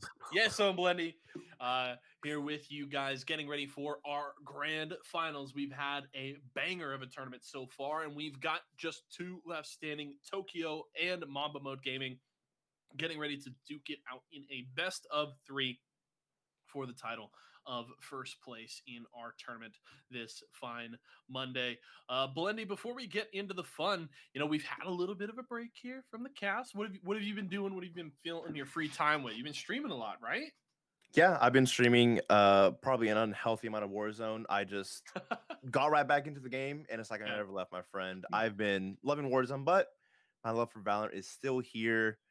I don't have like the best rank in the world because I haven't played in so long. And when I do, I just like solo rank. So you know how it is. But we are going to have gameplay very, very shortly here. As you called out, Mamba Mode Gaming versus Team Tokyo, two of the best team that we have spectated so far. Both teams like 13-0ing and 13-2ing people. So it's going to be a very interesting game. And there we go as we have our map one ready here. This is going to be a best of three here. And they are playing on Haven, my friend. My least favorite map of all time. Fun fact.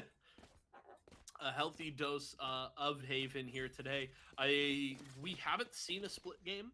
I can't confirm whether it has been played in another match that we didn't see on stream, but we at least have not seen one on broadcast. We'll see if we go the distance in the best of three, if split does make it in there, but it has been a pretty healthy dose of Haven today. Starting on the attacking side is Tokyo. Mamba Mode going to be on defense to kick things off, and it appears to be a bit of an aggressive push. And look, everybody has phantoms in the first round.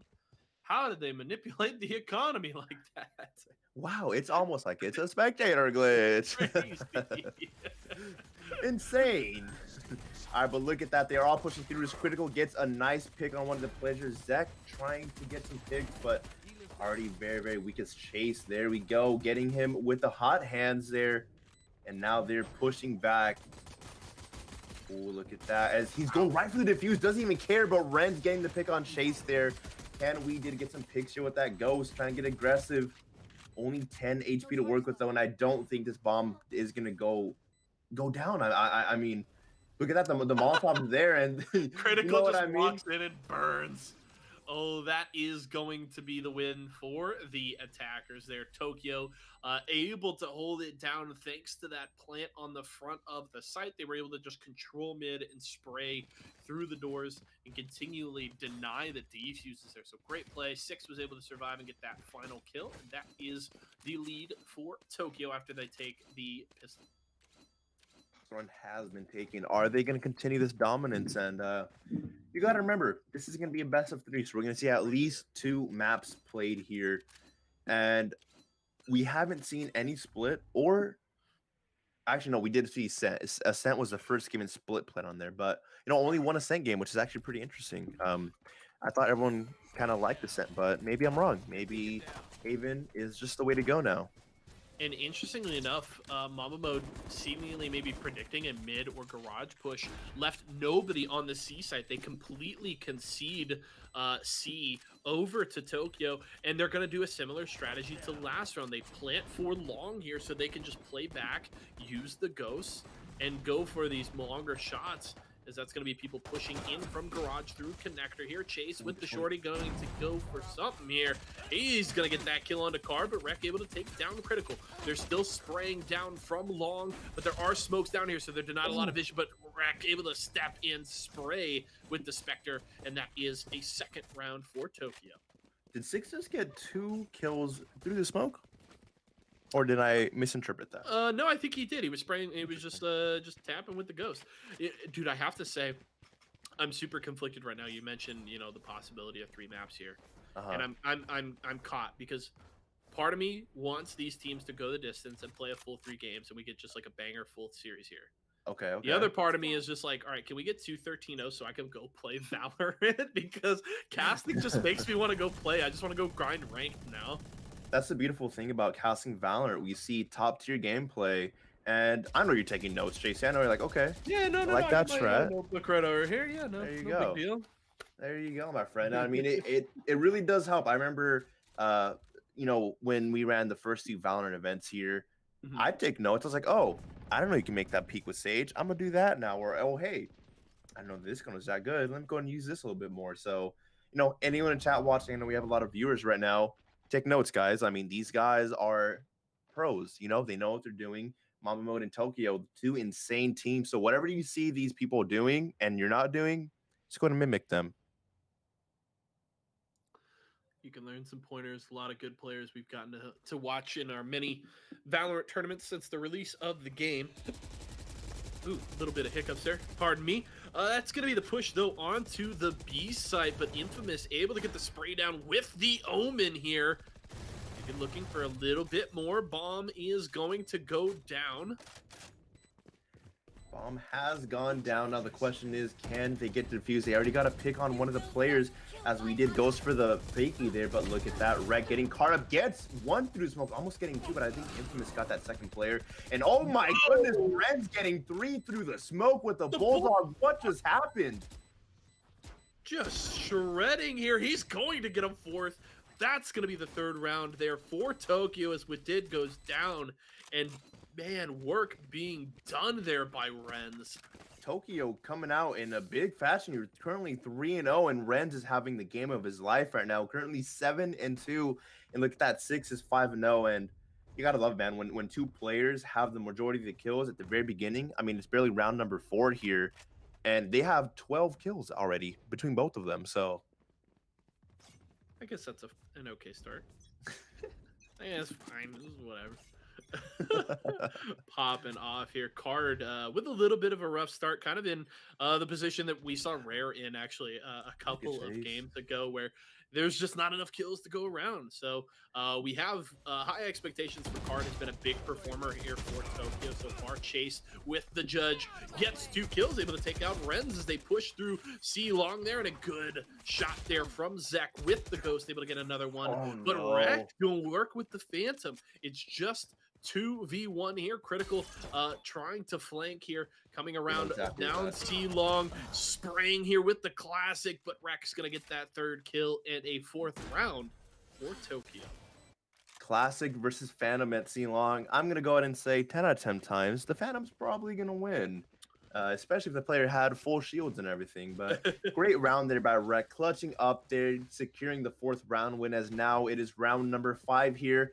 The question is going to be, JC, I know it's a little bit too early, getting a little bit too ahead of myself, but 13-0? Well, the interesting thing is we've actually seen so many of these matches with these early charges, right? Whoever wins the pistol has been consistently securing 4, 5, even 6 rounds to start off the game. And obviously we've had quite a healthy dose of 13-0 games in this tournament so far. So I'm not surprised at all that we've seen this 4-0 start. The only question is, can Mamba Mode respond, as Zek's going to drop down off of the boxes and take out Card there, as Card was able to take out Infamous. Zek with a second kill, looking for a third, looking good with the Phantom. The headshot will take down Rek. It's now 3v1, just the Cypher left here, trying to push on into the site, but the bomb has not even been planted. He's coming from A site through the connector here, and he will most likely walk into connecting lines of fire. Rare's going to go down critical with the kill, and Mamba Mode is on the board. There we go. It just needed that 1 round win there, and they're able to do it there. So now currently 4-1 here. I honestly feel like offense. I feel like this is a very attack-sided map. So, excuse me, they have to get as many round wins here as possible. And starting it off 4-1, that is not a bad start, but they need to continue this dominance, because I feel like once Mamba Mode switches over, after the 12th round, they might take this map if it's not close already. We'll have to see. It's a solid start here, 4-1 in favor of Tokyo, and it's now going to be the push down to A short. They're going to walk through here. Wadid is peeking, going for the shot. Isn't going to land that one. That feels bad, as Rare will survive. Smoke's coming out there from the jet, and that's an orbital strike onto short. Infamous going to get the kill there onto Card. Infamous there with the 2-piece with the orbital strike, then Weeded getting the last pick with that operator, and Infamous picking up the 3rd player. Now only 1 player, Sage. He's in the corner. Zek knows he's there. No, he does not, as Rek gets the pick, and he gets a Phantom as well. barely makes it out with his life, but Critical was able to wallbang him there, cleaning it up, getting the second round win of the game for them. And maybe this is where they start picking up some more rounds here. Yep, momentum has shifted a little bit here, and it isn't even a full buy from the side of Tokyo. And they are, yeah, they're going to go for the save. So it's going to be some Sheriffs. Interesting that they buy Sheriff in armor here. Gun here. They still should have enough money to full buy next round. So they're just thinking, hey, maybe we can actually win this and kind of cripple the Mamba Mode economy, because they full buy and then they get their loss bonuses and reset. But we did push him forward. Whoa! Just getting shredded here at the end of C Long. The shorty coming out from Chase. That's a flawless round, and that's about as quick as they come, ladies and gentlemen. That was a little bit of an oof dash coming in from We Did there for the second round in a row, where he went the opposite way we were supposed to go. But Chase, thankfully, with the Phantom, getting the 3K, cleaning up the remainder of the kills there. Looks like they might go for a mid push here as we're looking at the map here. And, Team Mamba Mode is really coming alive right now. And what a beautiful, beautiful push there. I'm sorry, not push. Boost. Let's go. Boost. There you go. Words are hard, JC. Always coming in clutch with the words. It's okay. Hey, you know what? You got my back. I got yours. We're a team, man. dynamic My duo. Remember, we're man. back. We're back, baby. As 3 players, maybe going for an A push. As 2 going in through long, maybe. No, make that 3 players going through long. And they only have the Cypher there to kind of stop the pushes there. But honestly, Cypher could easily hold the site by himself here. So you should at least hold him off until they can rotate. And looks like they're going to commit here maybe, as 3 players pushing in through long here, almost peeking in, and they only have the Phoenix to worry about over on Heaven. And look at that Chase getting that beautiful pick there. Now they know that they're going to push in through A, as Chase maybe trying to get another kill that gets that headshot, but gets traded out, but already got 2 players. Rek actually getting a res on the player, so good. Ooh, did he get that wallbang? No. No, Rens was able to get a kill on Critical. It's a 3v3. Make it 2v3. Is Zek with the flank here. He's going to get the spray. The spike will go down, but it isn't going to matter. That is the wipe. And we are tied after 8 rounds. Mamba Mode come charging back. They really did, man. They're coming back. They're down 4-0, but they brought it back so easily. The momentum is definitely in their favor, as now the Phoenix and the Cypher have an ultimate at their disposal. But look at Team Tokyo. They also have the Brimstone Cypher and the Reyna. If I could be mistaken, but Card is the Reyna on their team, and he is very, very nasty, especially when he has his Empress up. Yeah, he loves when that ultimate is available and he can really kind of push that aggression to the maximum. It's really when he is at his best, and has had some just highlight plays so far in this tournament. Coming back to us, we do have a brief pause right now, but through 8 rounds, the grand final is delivering so far here. We are going to hit a couple of replays here before we get back into the action in just a moment. Blendy, it's been fun to watch so far, and we talked about it before. We weren't 100% sure the relative strength of these 2 teams, but through 8 rounds, they're seeming pretty close. Yeah, I mean, they're tying it up there, but look at these replays as we see We Did getting that beautiful spray through the smoke there, and Zek, this really helped opened up the B-bomb site as we see We Did go down, but Zek there getting the kill, and I believe he gets 2 more kills this round as well, so really helped out the squad there, gets that Brimstone, and gets the 3rd there as well. Beautiful, beautiful shot there. But yeah, these teams are, I'd say, pretty evenly matched, man. I mean, we saw Team we're ready to Tokyo go back to the game here. Some great replays so far. But we should be ready to hop back into the action. Just a reminder. 8 Beacon rounds has in. gone out there. Infamous with the Odin gets 1, but gets straight out by a Card. Zek going in through the smoke, and the Phoenix there. His reaction time is just too great there as he gets a 3K currently. Now it is going to be a 1v3 scenario here for Mamba Mode. Can he clutch up here? Critical pushing it through CT with the Vandal in hand. I don't think they know he's here just yet. There we go, pushing up through the bomb site here. knows that there could be a player, as that's a very common spot. Gets the save, not gonna turn on, check his corner, and there you go. He goes down to card as Team Tokyo bring it back and get the first round win after 4 rounds total, making it 4-5. Tokyo back on the board. And interestingly enough, this is looking oddly familiar to our first semifinal. Tokyo versus PDHM. Tokyo took the first 4 rounds. PDHM responded with 4 of their own. And then it was a bit of a struggle for Tokyo to rebuild a significant lead. But the starts of that here as they grab their 5th round. And now we'll have to see if they can chain a few together here. They've got the full buy, both teams on full buy here, and actually it isn't even a complete full buy from Tokyo. We got 2 players with light shields, so if they can win this round, it would be absolutely huge, would do a significant blow to the Mamba mode economy, and would be quite a boon for Tokyo. Ren's with the operator in hand. He did temporarily trade, so he can use his ultimate to run it back, and there we go. The run it back is live.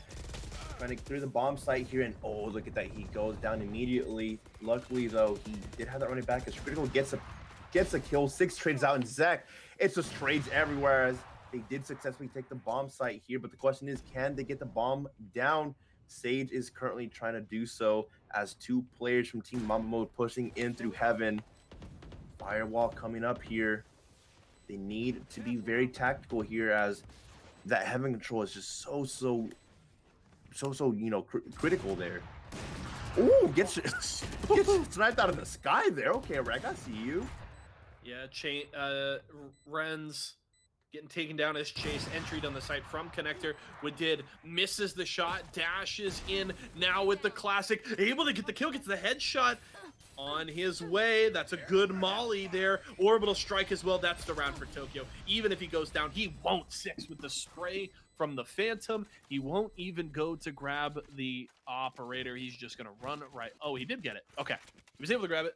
Runs right back out of here. And that is a 6th round for Tokyo. What a great heads-up play there by 6 there, utilizing the molly, making sure to burn as much time as possible. And then as soon as he heard him try and get on the bomb, Orbital Strike coming in there and just securing that round win, as now they've won 2 rounds in a row. Can Team Tokyo continue the dominance here and possibly get this round here, as well as it looks like it's going to be a push here through C long, and only the Phoenix is here to, you know, stop the push if he can even do so. Well, he's going to have the information that it's going to be a big push down C long. He's going to throw out the hot hands, hits the curveball, then maybe stall this push, the flame wall as well. Behind him is going to be Card, though. He's going to peek and take the kill, but it's the trade from Infamous. Still doing work with the Odin.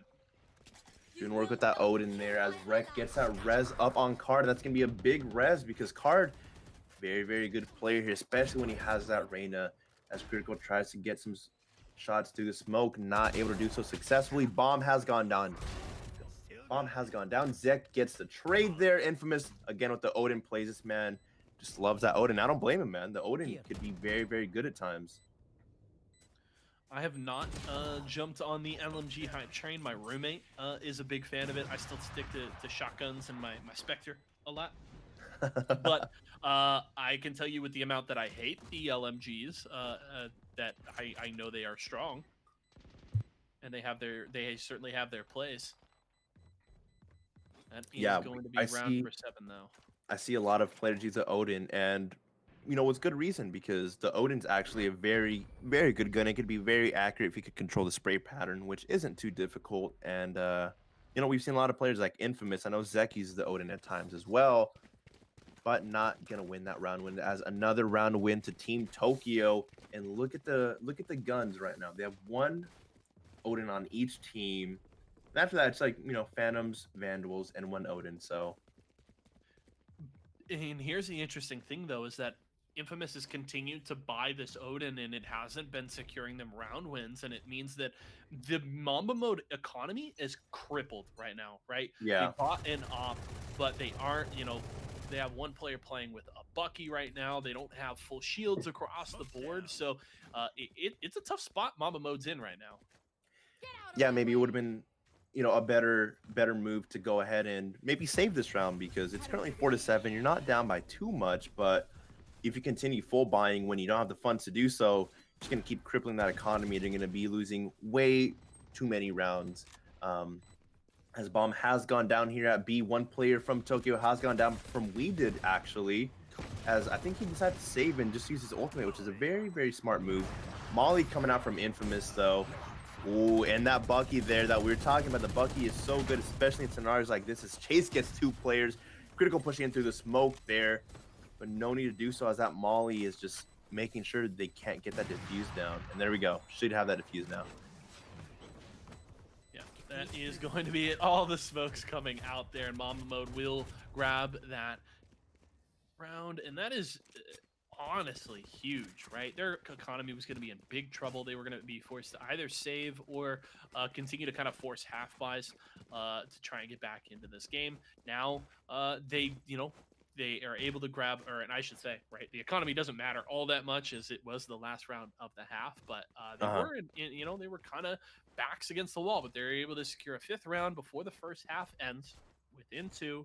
And now if you win this pistol, you're pretty much guaranteed to tie the game back up at 7 and have a shot at taking the lead at 8-7. So this is a big pistol, and we'll have to see if Tokyo can get it moving here on the attacking side.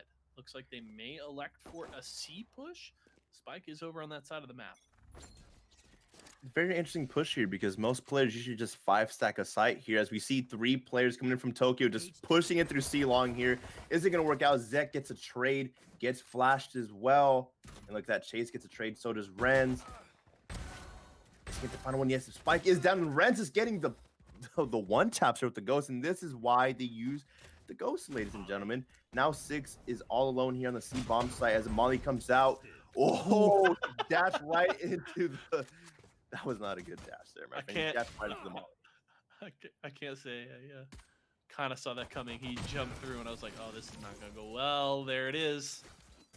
There we go. 6 clutching up for the team. They're getting 2 eliminations, clutching up the round, and another round win goes over to Team Tokyo. As, like you pointed out here, historically, when you win that pistol round, I feel like you win the next 2 rounds as well. Just because, you know, this round you can either full buy if you feel really confident, or buy like a Spectre or whatever. And then the next round, depending if you win that round as well, go and full buy again. And then their economy is going to be crippled for Team Mamba.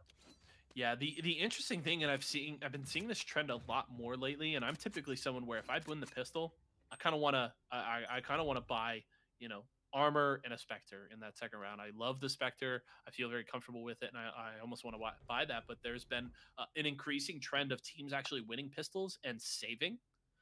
Not buying Spectres, like maybe buying armor or a pistol if they want, but not going and spending all of that money in that second round. And it does put you at more of a risk, right? You can see you could run into a force buy from the other team and lose that round, but we'll see.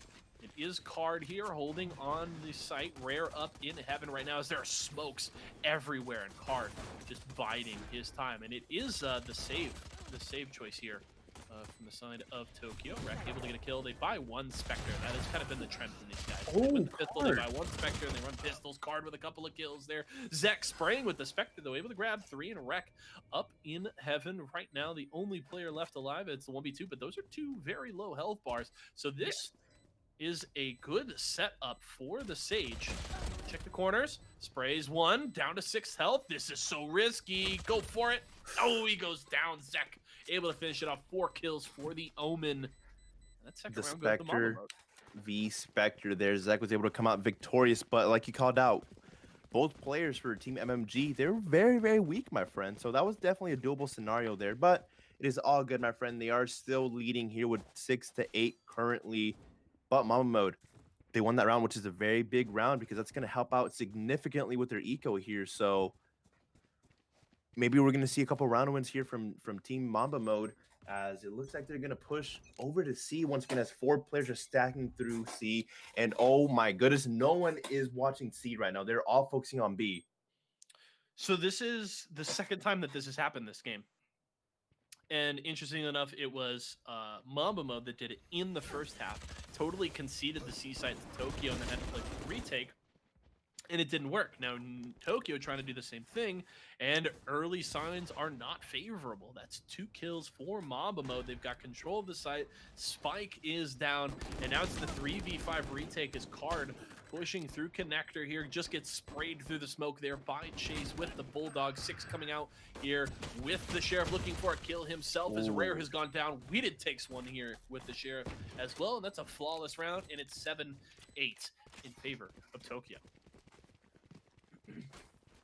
Team Mama Mode is on that comeback though, my friend. They've won the past 2 rounds here.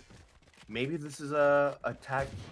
Yeah, I guess I have called that out. This is an attack favored map, in my opinion. You know, being able to rotate to any single bomb site if one goes wrong, you still have 2 at your disposal there. And you know, it looks like they just push straight through the site. They go straight through C or straight through A. Always 5-stacking, which is a great thing to do. You know, more players, more trades, and you know, just a little bit easier gameplay there for you. As 4 players stacking in through A here, the question is going to be, are they going to be successful? Because I feel like A is the hardest site to take with Heaven and, you know, CT and just all these different angles that these players on defense could hide on. Push through long and short. That's going to be the scouting done by the Omen as the tripwires are taken out. Lots of smokes on the site. Blocks so much vision here for Tokyo. And meanwhile, Chase pushing through to connector. He did use the run it back, so he's able to come back to his respawn, just spraying towards connector here. Card able to get a kill, but did there with 2 on the ultimate as the retake is on its way. Just 1 member left from the side of Mamba Mode, and Tokyo looking to secure this round number 9 for them. Securing that round win there. They are going to go up here 7-9, my friend.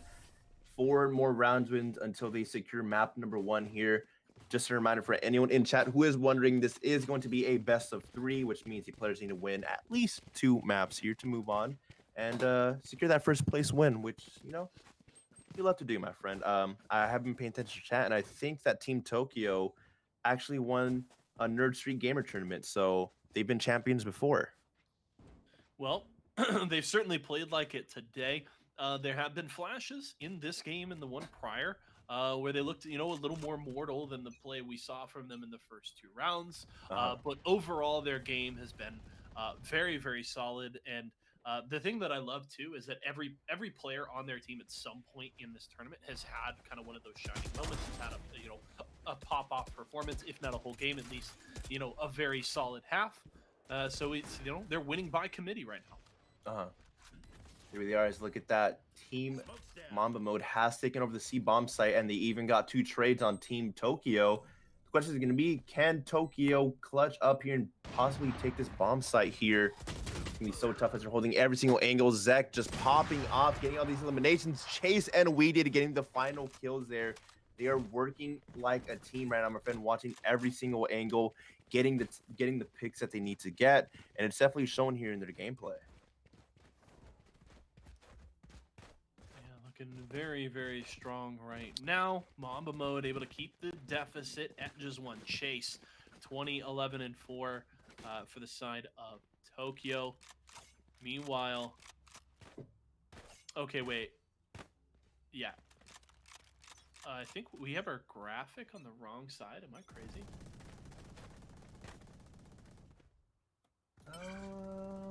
Card is on Tokyo. Right? Yes. Am I crazy? Okay. Maybe I'm just reading things wrong. Ignore me. I will double check. I'm probably just overthinking things. I need to just shut up and leave the production to production. Look at this. It looks like all 4 players pushing in through C-Long here. Rek has a shorty in hand. He needs to hit these shots, though, because he only has 2 bullets at his disposal as they push on through. Chase knew he was there. Chase gets the pick. Pushing up through sight. Ooh, what a beautiful molly there from 6, and getting the trade there with the classic as well. 6 has just been a god with these mollies so far, and Critical getting him through the smoke and the flash. What a pick there by Critical. Critical getting 2, going up, pushing up as Zek gets another trade. Now it's up to Card as he goes down to Zek once again. I believe that was 3 kills there from Zek alone in that round. Zek is just popping off. He's been just playing out of his mind these past few rounds here. And I can't confirm I was wrong. I just always get tripped out by the I'm still getting used to the spectator and coordinating like who's on which side all the time. It just kind of trips me out sometimes because like it yeah, it's just weird. Oh wait, okay. Card is on. See, because the colors are different. That's what it is. When you hit scoreboard, the colors are swapped. So like it says, yeah, the green team up on the top has arena, but the green team when you hit tab on the scoreboard doesn't have arena. That's what was messing me up. So like the graphic and the production has it all right. It's just Valorant is messing with us. Right, come on. Why you do this? Why, Riot? Why are you doing this Why to us? you do this to me? Because I'm looking at it, I'm like, wait, I thought, isn't he? But he's over there. But there's Valorant being played right now, so card holding in garage. He's got the Vandal, waiting to see if maybe Renz goes for an aggressive peek here. He's got the run it back available. Quite a few ults available. You can maybe see the flank out of the Omen here. Both Cyphers with their ultimate available and the Resurrection available. But Renz gets just popped in the back by what did. Great molly there and picked there by 6, holding off the push temporarily so the teammates can push up. But look at that, the stim beacon is up there for Team Mamba mode as well.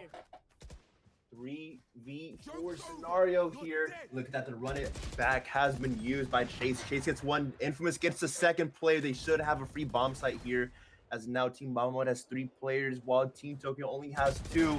Rare trying to do what he can, but it's so difficult when 3 players are looking at you. Rek getting a nice kill there on Infamous, gets flashed. 1v2, 8 seconds left. I think they barely got the bomb down here. Yes, they did. They barely got it there. Beautiful stuff there. And look at that. Gets Rare back up here to make it even at a 2v2 here. Both players playing spawn. Weeded gets one. They must know that he's coming in through B there. And like that, Weeded gets the 4K there with the operator. You love to see it, my friend. And Rek really needs to communicate better with his teammate there. They need to both push at the same time, right? You're well aware the Jet has an op, so you need to just double peek that. You cannot, you know, allow him to get a couple of 1v1 setups there, because it's exactly what the Jet is looking for, and it results in the round win there for Mamba mode. And now they have the lead. Their first team to double digits here. Very close game though here, my friend. 10-9. When looking at the stim beacon coming out there, he was able to get a couple. And Infamous again with that Odin, my friend. The Odin is so nasty, especially with that stim beacon. Able to get a couple players off of Team Tokyo here. And look at that, 6 is pushing with the Sheriff, it looks like. Actually, this man is so confident, and I love the confidence here. Trying to rotate on over to the A bomb site here.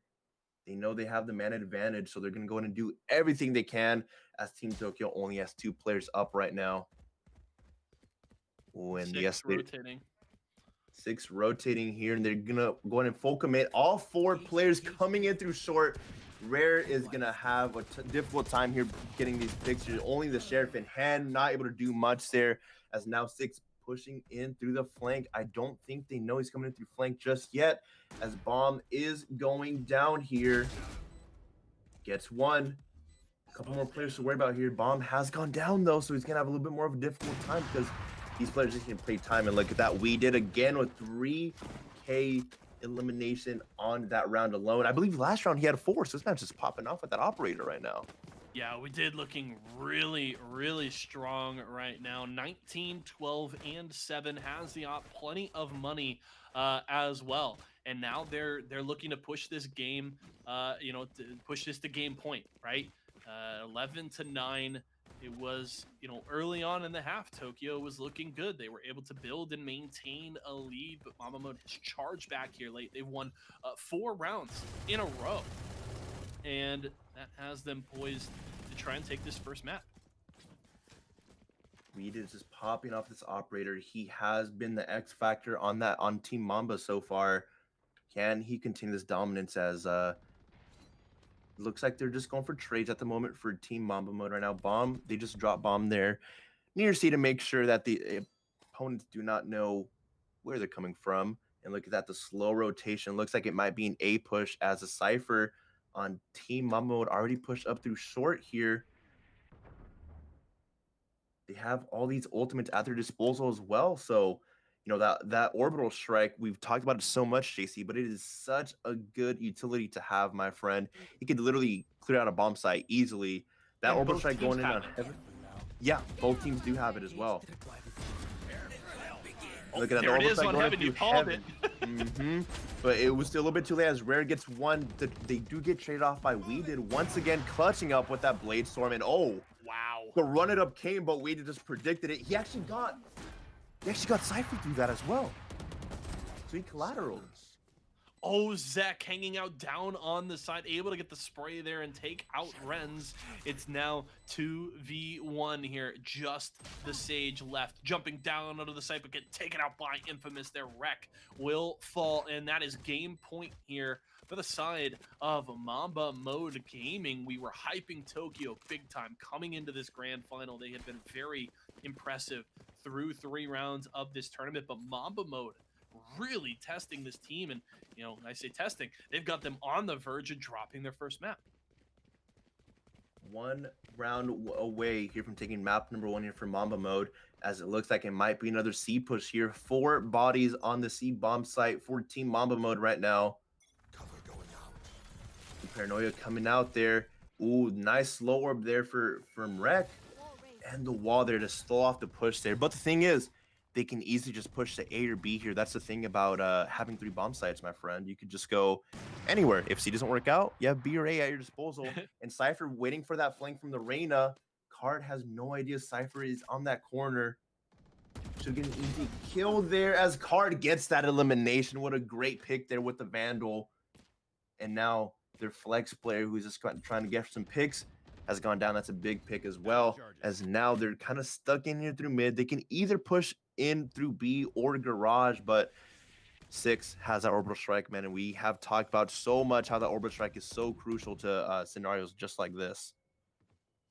And I would be curious to see if he would go for it kind of on C connect. He's doing it. Gonna be 6 dropping it in garage. That's gonna clear out really fast. Ren's able to get a kill onto Chase as he steps onto the C site, gets caught with his pants down in connector, curveball into garage, and Renz is just going to back away. And Mamba Mode has been completely stalled. 30 seconds left in the round, just 3 players left on their team versus the 5 of Tokyo. They're trying to get in onto the B side, but the Molly is out. Rack pushing in here. He's got the Spectre, but isn't able to kill onto the Jet. Gets sprayed in the back by Zek. And this should be Tokyo hitting double digits and staying alive in this first map. There we go. As the bomb does go down, but no worries at all as they're just cleaning up sides. Infamous again, the 2-piece. This man makes it look so easy with the Odin. Now a 2v1. This is match point.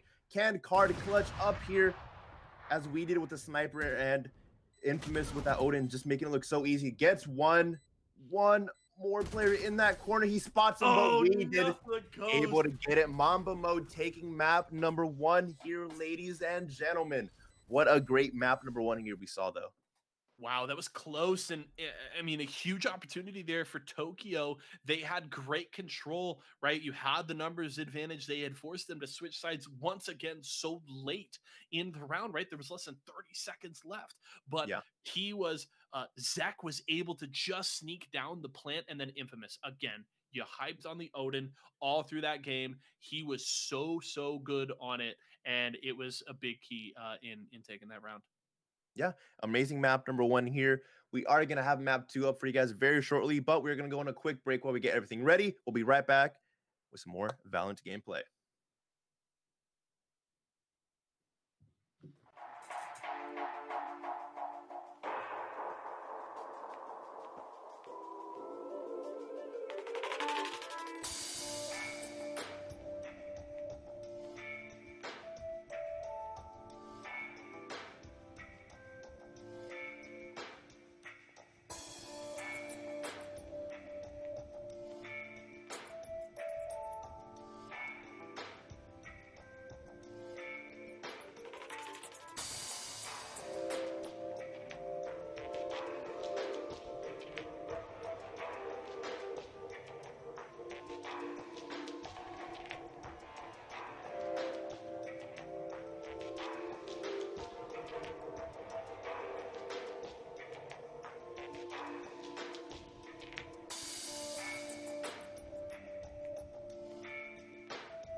Ladies and gentlemen, we have returned. Yeso and Blendy here, getting ready for map 2 of our grand finals. We saw a great comeback there from Mamba Mode Gaming. Early control for Tokyo, and then it was 4 rounds back from Mamba Mode, and then late in that half, it was, Tokyo able to grab the lead. They grabbed the pistol as well, but Mamba Mode wasn't going to go away. They had a very, very strong finish, able to take the victory in that map. And we are ready to get into our second game of this series. We are on to Bind once again, and it is tournament point here. Tournament point here for Mamba Mode Gaming. And if they can win this map, they will take the title this week. It's been a fun one to watch. It has been a very, very fun one here. In my opinion, I feel like on Bind, it is very defensive heavy. So, maybe Tokyo might have the initial advantage for being on the defensive side here. And, I feel like Tokyo is one of those teams where if they get like if they get that early momentum, it's going to go out throughout the whole game there. But look at that. It's going to be a B push here for Team Mamba as they get trades on over at B long here. Ooh, Ren's almost going down there, but luckily had that dash to kind of save him there. And oh my goodness, no one was watching Hookah. 2 players go down there for Team Tokyo.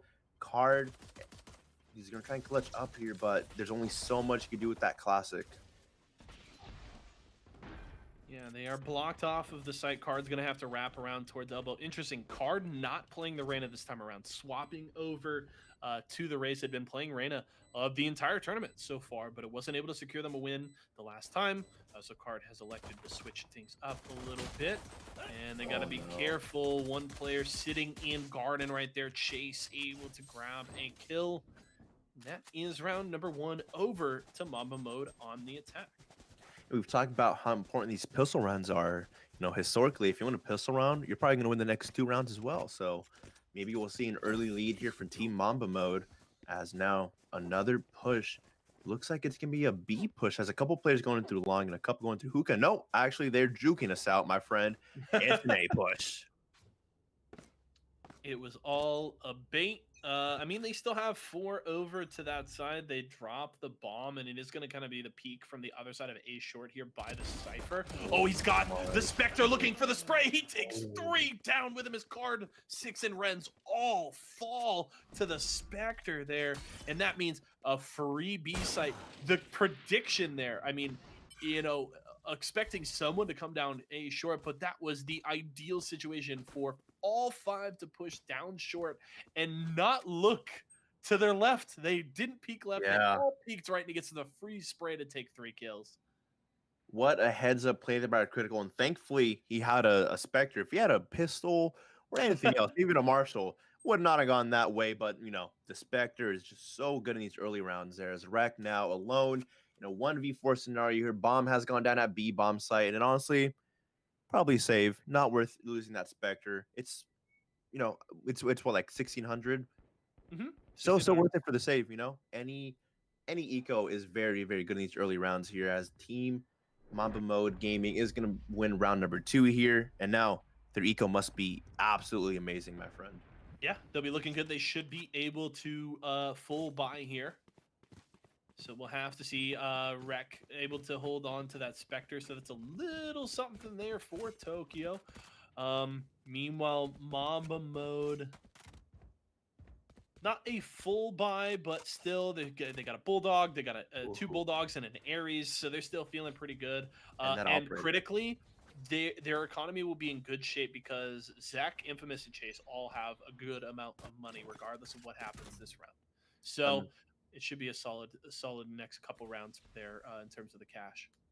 I'm very excited to see what We Did is going to do with that operator. We've seen him get 3Ks, 4Ks every single round in that past game that we just saw. And already, round number 3 already has an operator in hand. So let's see what he can do here. As it's going to be an A push there, but the satchels in the paint shells coming in from Card there. Now the boom bot. Let's see what he's able to do with that as Rare gets a trade there on Infamous. And Infamous being that one player that I love just for the fact that he uses the Odin. Odin, OP. Ooh, Six able to momentarily juke out Oh, the drone there and gets the peek on what did. He had the dart in him. What we did know knew he was there, but still doesn't get the kill. Meanwhile, Renz with the op on the B site gets the last kill there on Chase, and Tokyo is on the board. flawless round there from Team Tokyo, bringing it back here. Now it is currently 1-2 here. Still very early to call it, my friend. Both teams are so dominant. Mamba Mode Gaming is currently up by map count by one round here, or I'm sorry, one map here. So let's see if they can take this game number 2 here and close it out early, or if we can see a game number 3 in JC. I don't know about you, but I want to see game number 3, my friend. Definitely would be kind of the fitting way to close out the day. We'll see if we get it. Renz with an aggressive peek here. Infamous is going to go down. No Odin for you, my friend. Good early frag there for the Jet. Renz is so good with that operator. Getting those initial picks are so huge. As Rek blocks off Hookah. Oh, I thought for some reason that wasn't his teammate, and I was like, oh my god, what? You were not alone. Everybody was waiting for the knife in the back. I was like, wait, why are you dropping the operator for him, man? Knife him, kill him. Oh my goodness. But Mamba is pushing up to the B bomb site. Bomb has gone down. Zek getting 2, Critical getting the 3rd. And now Team Tokyo's down to only 2 players, and Renz goes down as well. Man, they make it look so quick as Chase. It's the last player. I couldn't even finish my sentence before they kept getting more kills. Yeah, slow down. I'm trying to cast here. Like, please take it easy, guys. I'm out of breath. Please. Yeah, big round there. Ren's not able to hold on to the op, gets flashed by the curveball, and just hard push there by Chase, who's able to finish off the last 2 kills and moves Mamba Mode up to a 3-1 scoreline. And they're feeling pretty good. Now they're at that's full buy territory for them. Odin op, 2 Phantoms and a Vandal, everybody with shields, and everybody with good money stacked on top of that as well. So this is at the very least, even if they lose the next 2 rounds, they will have a full buy this round and the next one. So they're feeling pretty good, trying to build on that lead. Meanwhile, Tokyo, they're in a little bit of trouble. Yes, it looks like they're going to try and split here, go for picks, as 2 players are currently in showers. But that Cypher and Razor waiting for them to push as Rare looking through a short. Ooh, Card actually able to get 1. Gets shot through the wall there by the other Cypher. Cypher v Cypher. Oh no, the Cypher v Cypher. I don't like to see the bond. As Rare gets a 2nd pick there with the Phantom. Weeded getting an amazing shot there with the Sheriff. Renz is all alone. He had the B bomb set with the operator. He needs to rotate soon, as now it is a 3v3. Make that a 3v2. Infamous coming in once again with that Odin. This man is just sticking to his guns. This man does not use another weapon besides the Odin, and I love to see it. Definitely looking very good here. A couple of players, the last 2, I should say, stuck in the showers here. That's the orbital strike to knock them off of the bomb, and Renz is going to elect for the push. Able to trade 1 for 1 is We Did shoots him right in the back of the head. Six going to fake the defuse. Dart goes down. It is shot. So now Weedy can just buy some time. He's pushing in. He picks up the new Vandal, gets the kill. So clean there, but Six isn't going to be able to get the defuse. So even going down, that's still a 4th round there for Mamba Mode. Great picks there by Six, but he was just a couple seconds late there. He got that initial wall bang, and he got him very weak. You got to think, maybe if he got a couple more shots at him through the wall, could have been an easy defuse there, but unfortunately, Team Mamba is just too smart. They knew they just needed to play that time, and that is why you need a Brimstone on your team. If you don't have a Brimstone on your team, you're not gonna win, man. I mean, look at how easily he clutched that up. All he needs to do was sit in a corner. As soon as he heard the bomb, getting ticked to get defused, all he's got to do is just go ahead and boom, orbital strike. What are you gonna do now? You're gonna die. Gonna have a bad time. You are gonna have a bad time, my friend. As another pause here, as looks like one of the players' Wi-Fi went out there. But pretty close game here, 4-1. Not really that much of a difference. 3 rounds isn't too much, so we might see Team Tokyo come back. And kind of this has been the area of these games where they really started to shift, right? It's around that 5th to 6th round. One team gets a great early start, but things change around this point. It's happened to Tokyo in their previous 2 games. Now we'll have to see. They were the ones getting those leads Now they're playing from behind, and we'll have to see if they can make that mentality shift and start to close things back up a little bit and get back into this game. As we got some replays, and this is critical with the beautiful spray on the Spectre just catching Tokyo with their pants down. Rare, great peek here with the Phantom, able to finish off that kill with the Cypher v Cypher Violence, as you mentioned. And then I think he runs out of ammo here. Yeah, he Yes, gets he does. one. He goes to the reload and he knows, he's like, I'm dead. I'm gonna die here. And whoa. The knife broke the game. The knife broke the game. What The is knife broke the going on? game. What happened? That's Oh why, no. dude. Skins are cosmetic. Yeah, right, We right. I'm on to you. I'm on to you. You just broke I our know whole we got weekend. Kyle in there on the replays, just like DJing on the dial right there. That's what that was. He was Kyle, having a come on, good man. What are you time. doing? What are you doing?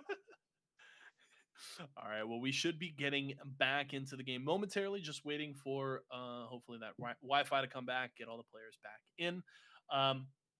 The eco now, when we're looking at this 4-1 lead, should be a little bit better here for Tokyo, to where hopefully they can make more of an even push. We should be in a full gun round. And now we need to see if they can do it. Again, I'll say it again. We talked about it in the first game. We were hyping Tokyo big coming into this match because we won.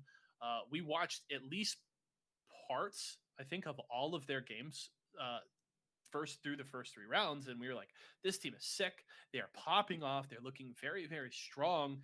And Mamba Mode, we only saw the tail end, right? We saw the finish to their semifinal, but I think Mamba Mode has made quite a statement in the first game and at the start of the second, and now it's time for Tokyo to respond. Yeah, as we are still waiting for that player to come back. I believe we have a couple more replays if we haven't gone over all of them just yet. But yeah, like you talked about, 4-1 lead right now for Team Mamba. Their eco has to be good. I mean, Infamous has had his Odin basically the whole game. This man Feeling just good. loves the Odin, and I Yeah. really hope that you're taking notes, JC. And like, I really hope I start seeing some clips. Yeah, write it down. Write it down. Get Yeah. it. Get I it. got you. There you go, my man. Just write. Use Odin in Yeah. all caps, big letters. Odin. That is all you need to worry about as we are back here in the game. We're gonna start very, very shortly here as we're still holding at the moment. But look at this push here. There you go, Odin. That's all you need to know. That is all you need to know, my friend. Just the Odin, and also have a skin on it. Because if you don't have a skin on the Odin, it's not gonna work, bro. Everyone knows that. I have the .exe one. That's all you need. I have the .exe one. I've got it on my Ghost too. I think I'm in chapter 8 of the Battle Pass.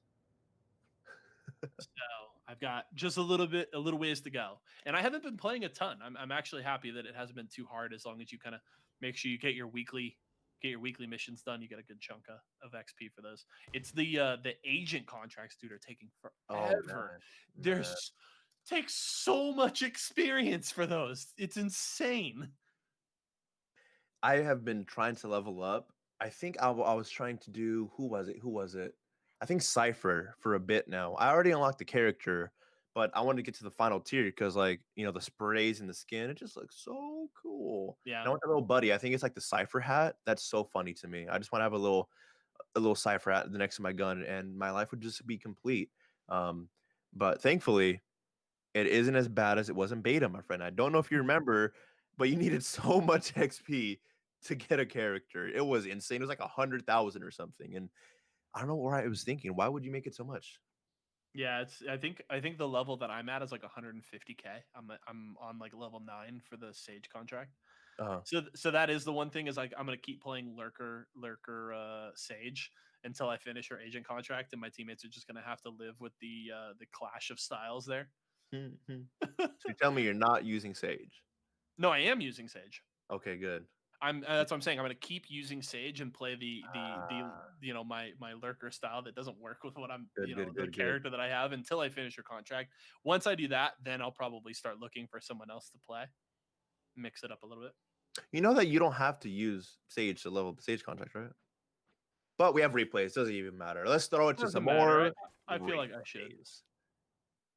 Yeah, I can't wait till you use another character and you start popping off, and you're like, oh wait, these characters are actually good. As there's more replays here from some older games here. These were round 1 games where we saw a team split versus PDHM Gaming. And I think this was a shutout. I think it was a complete mop, and it was 13-0. Yes, it So was. shout out PDHM. Deceived there. I remember that one. This the perfect slow orb into the peak with the hard spray on the Spectre. Also, was this the only game that we saw the new dragon skins? Was this the Oh, I, I don't think so. I could have sworn we saw it for at least one more game. I think it was like a oh, you know round what? 2 game. It was James.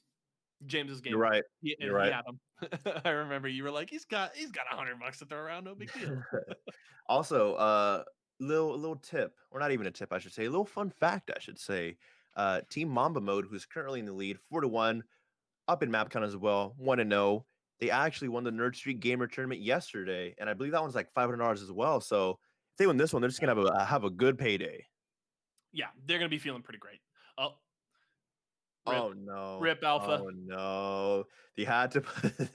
We had to put that one in though. It's a nice little 4K there, and anyone watching the stream, don't push through B window again. No one go B windows.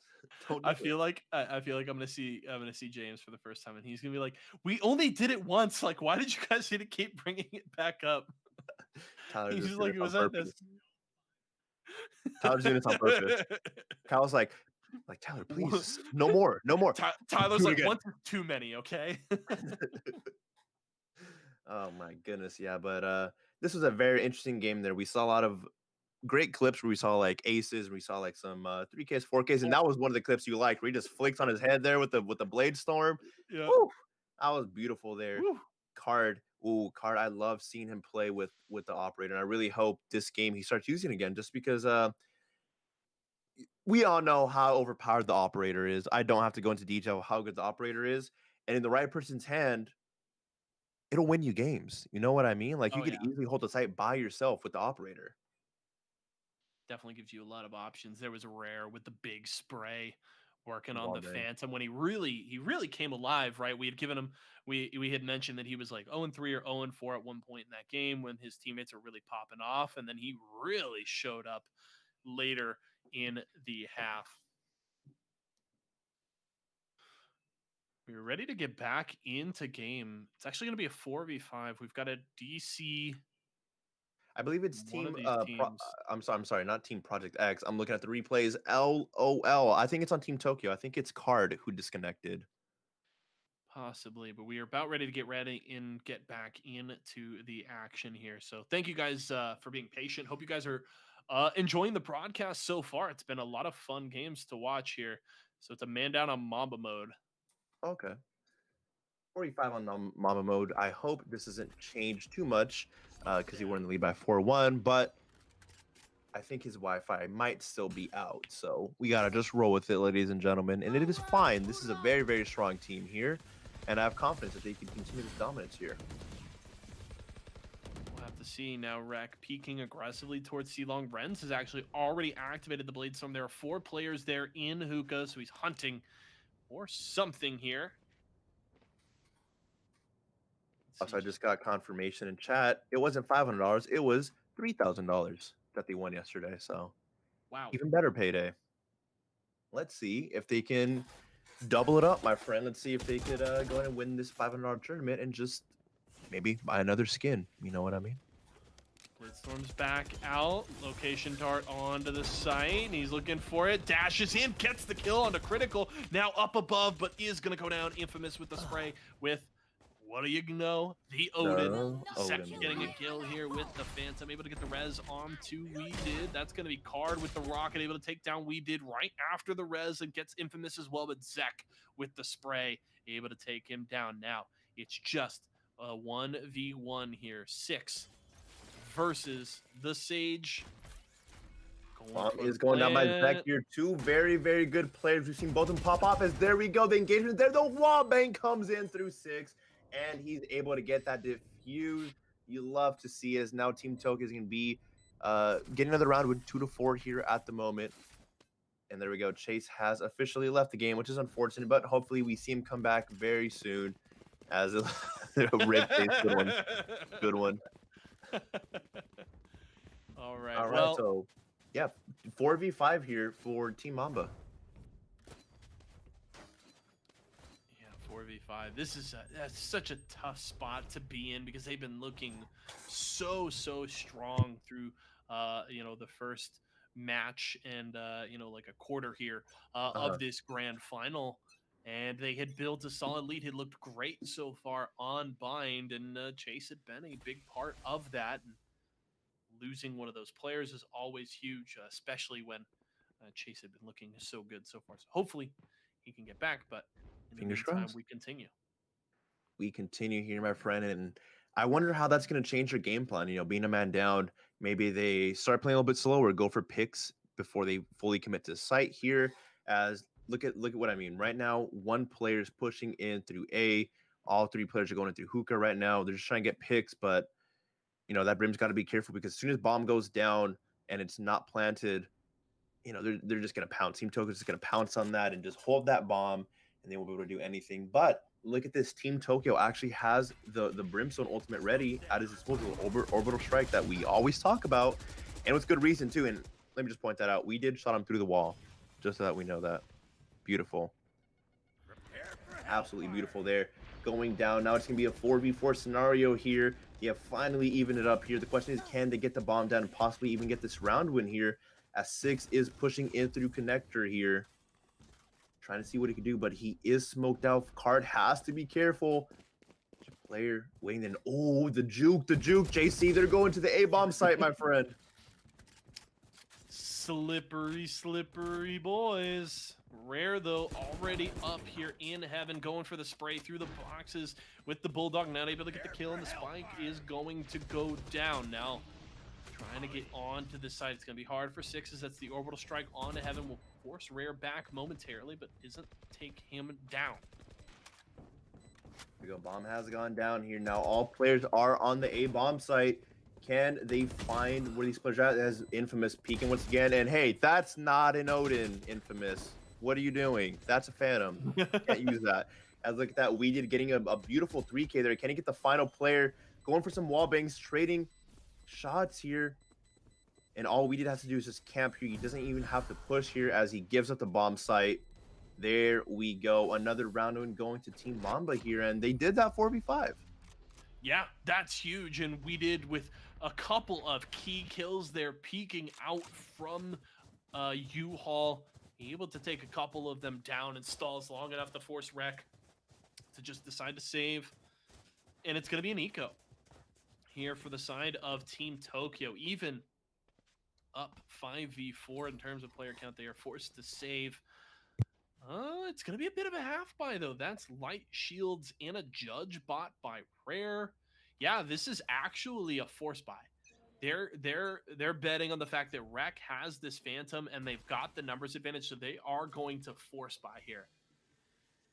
Yeah, I mean, they don't really have an option, my friend, as they're already down a man. They're already, you know, they're in a tough situation. They don't want to make it tougher by not having the proper equipment. So it's unfortunate, but they do need to kind of do some risky plays here as they do force buy.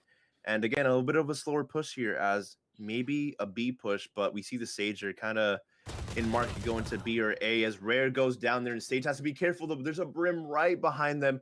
That Brim might have some clean kills if he pushes up just a little bit. There you go. He's flanking through. There's a trip right. We're about Six gets one, almost gets a second, but critical having that Ares in hand, able to clutch up and get that elimination. Now it is going to be a 3v3 scenario, all tied up in terms of players here. As bomb still hasn't gone down, Sage still has a bomb in market. Needs to decide whether to go to B or A here. And they need to do it quick because there's only 37 seconds left on the clock. Yeah, 3v3, and it's just such a difficult situation, right?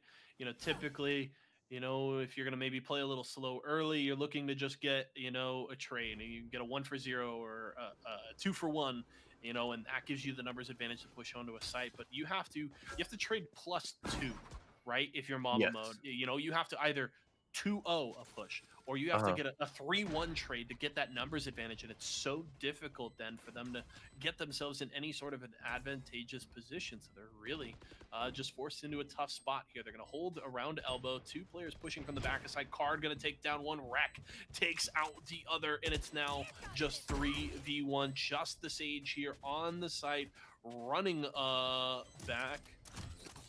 Who needs to use that rocket very soon. He shoots it, but Wreck got the kill. It is all good, my friend, as Team Tokyo takes another round win, making it 3-5 at the moment. And honestly, shout out to Team Mamba. I mean, they're still holding tight, you know? These rounds have been very, very close. Yes, they have. 3rd round on the board here for Tokyo. Mamba mode just trying to scrape together as much as they can here with the AFK. They're in a tough situation, but they're gonna keep on pushing through here, and we'll see just what's gonna happen. I feel so bad for Card. He must be stressing out right now in the grand finals of a tournament. They were up. This man's Wi-Fi just goes down. That is so unfortunate. Well, Card's feeling fine because his team's got 5 people, right? He probably was stressing going into this game, you know, going for the character swap and, you know, with that, how the second half kind of fell apart for Tokyo, but he's got to be feeling a lot better at this point. Sorry, I didn't mean Card, by the way. I meant Chase. Oh, okay. They both have the letter C. Yep, that's what gets me. You know what I mean, bro? Yeah. And like, if you're playing a game, you can't have the same letter as your first letter as another person. It's just gonna confuse me. It's gonna throw me off. As Rare getting shots through the smoke, they're getting a nice little headshot. Card going in with the satchels. I don't think he's connected on a player just yet. And look at that boom bot, perfectly placed there. Card now pushing in with the Phantom through U-Haul. Pushing in through. Ren's getting picks. Card gets another pick, and that should be bomb. They should have an easy defuse, and I think they're gonna actually try and go ahead and kill Chase for the Oh, eco. don't do it! Don't do it! No, Chase. It's so be Oh, they left him. They left him. That's good. Almost got my boy Chase. I would hope that they agreed not to do that, because that would be, you know, every time you win a round, you also get an extra ult point on somebody else. That would be, you know, I 2 thumbs down, man. 2 thumbs down. Like, I get it in like a pub game or a competitive like that, I wouldn't care about, but in a tournament and there's money on the line, like, yeah. Production completely agrees with me, by the way. Thankfully, my man's in silver, so we don't have to worry about it. Talking about production, by the way. Ren's there getting another pick through the smoke there. How do these players keep getting picks through smoke, JC? I swear, for the past 3 rounds, we've seen kills through smokes, and kind of scared. I mean, it's just muscle memory, right? You know, an understanding of like, here's the best angle, you know, here are spots where they're most likely trying to walk through, and, you know, they just know I can spray in this spot, and I've got, at the very least, a good chance to get a kill, and it worked out. JC, what? You know what's about to happen. I think, and you know what? They may take the kill here just so they don't have to wait the minute, but I'm not sure. I'm gonna keep an eye on chat to see what happens. Look at Rek. Look at Rek. He has a knife out. Oh, Rare. Don't do Rare. He's thinking about it. He's thinking about it. Knife him. Rip Chase. Oh no. Here he goes. Yeah, you gotta do it with that cool knife though. Like, if you're gonna knife him, do it with the cool one at least. What's Chase holding? Is he holding all of his money that he won last night from the NSG tournament? There it is. Yeah, he's got just stacks. And there it is. They will end the round there. F. Everyone F in the comments for my boy Chase. That's so unfortunate. We move on to round number 11. Oh, is he back? Here. Oh, no, I think Chase is back, baby. Chase is back, baby. Oh, this is where if they come alive, they have to come alive, and surprisingly enough, Chase is also saving. Nice, dude. That's the Galaxy Brain eco, dude. Galaxy Brain, bro. Like, he had 9K. He did it on purpose.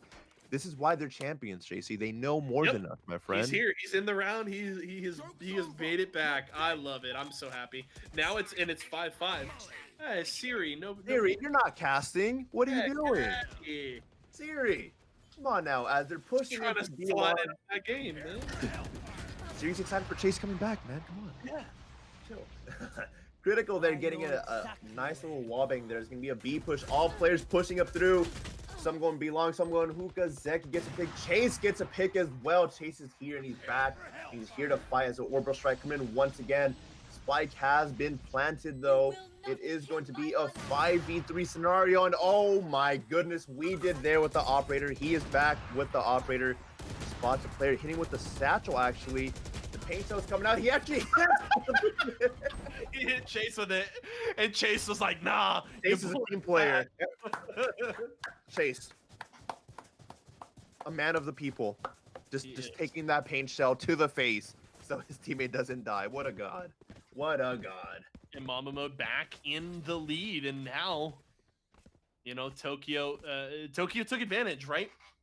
They were able. I think they only dropped one round, while Chase was gone. Ready. And Yeah, that's what I was trying to point out. They didn't take full advantage, but they still Yeah. got 3 rounds out of it, and now they need to keep that going. You know, please don't. The last thing I want to hear is, yeah, well, we're gonna get this one. We were gonna get this one because of the 4v5, but ooh, Card and Wreck there with the double op doing work.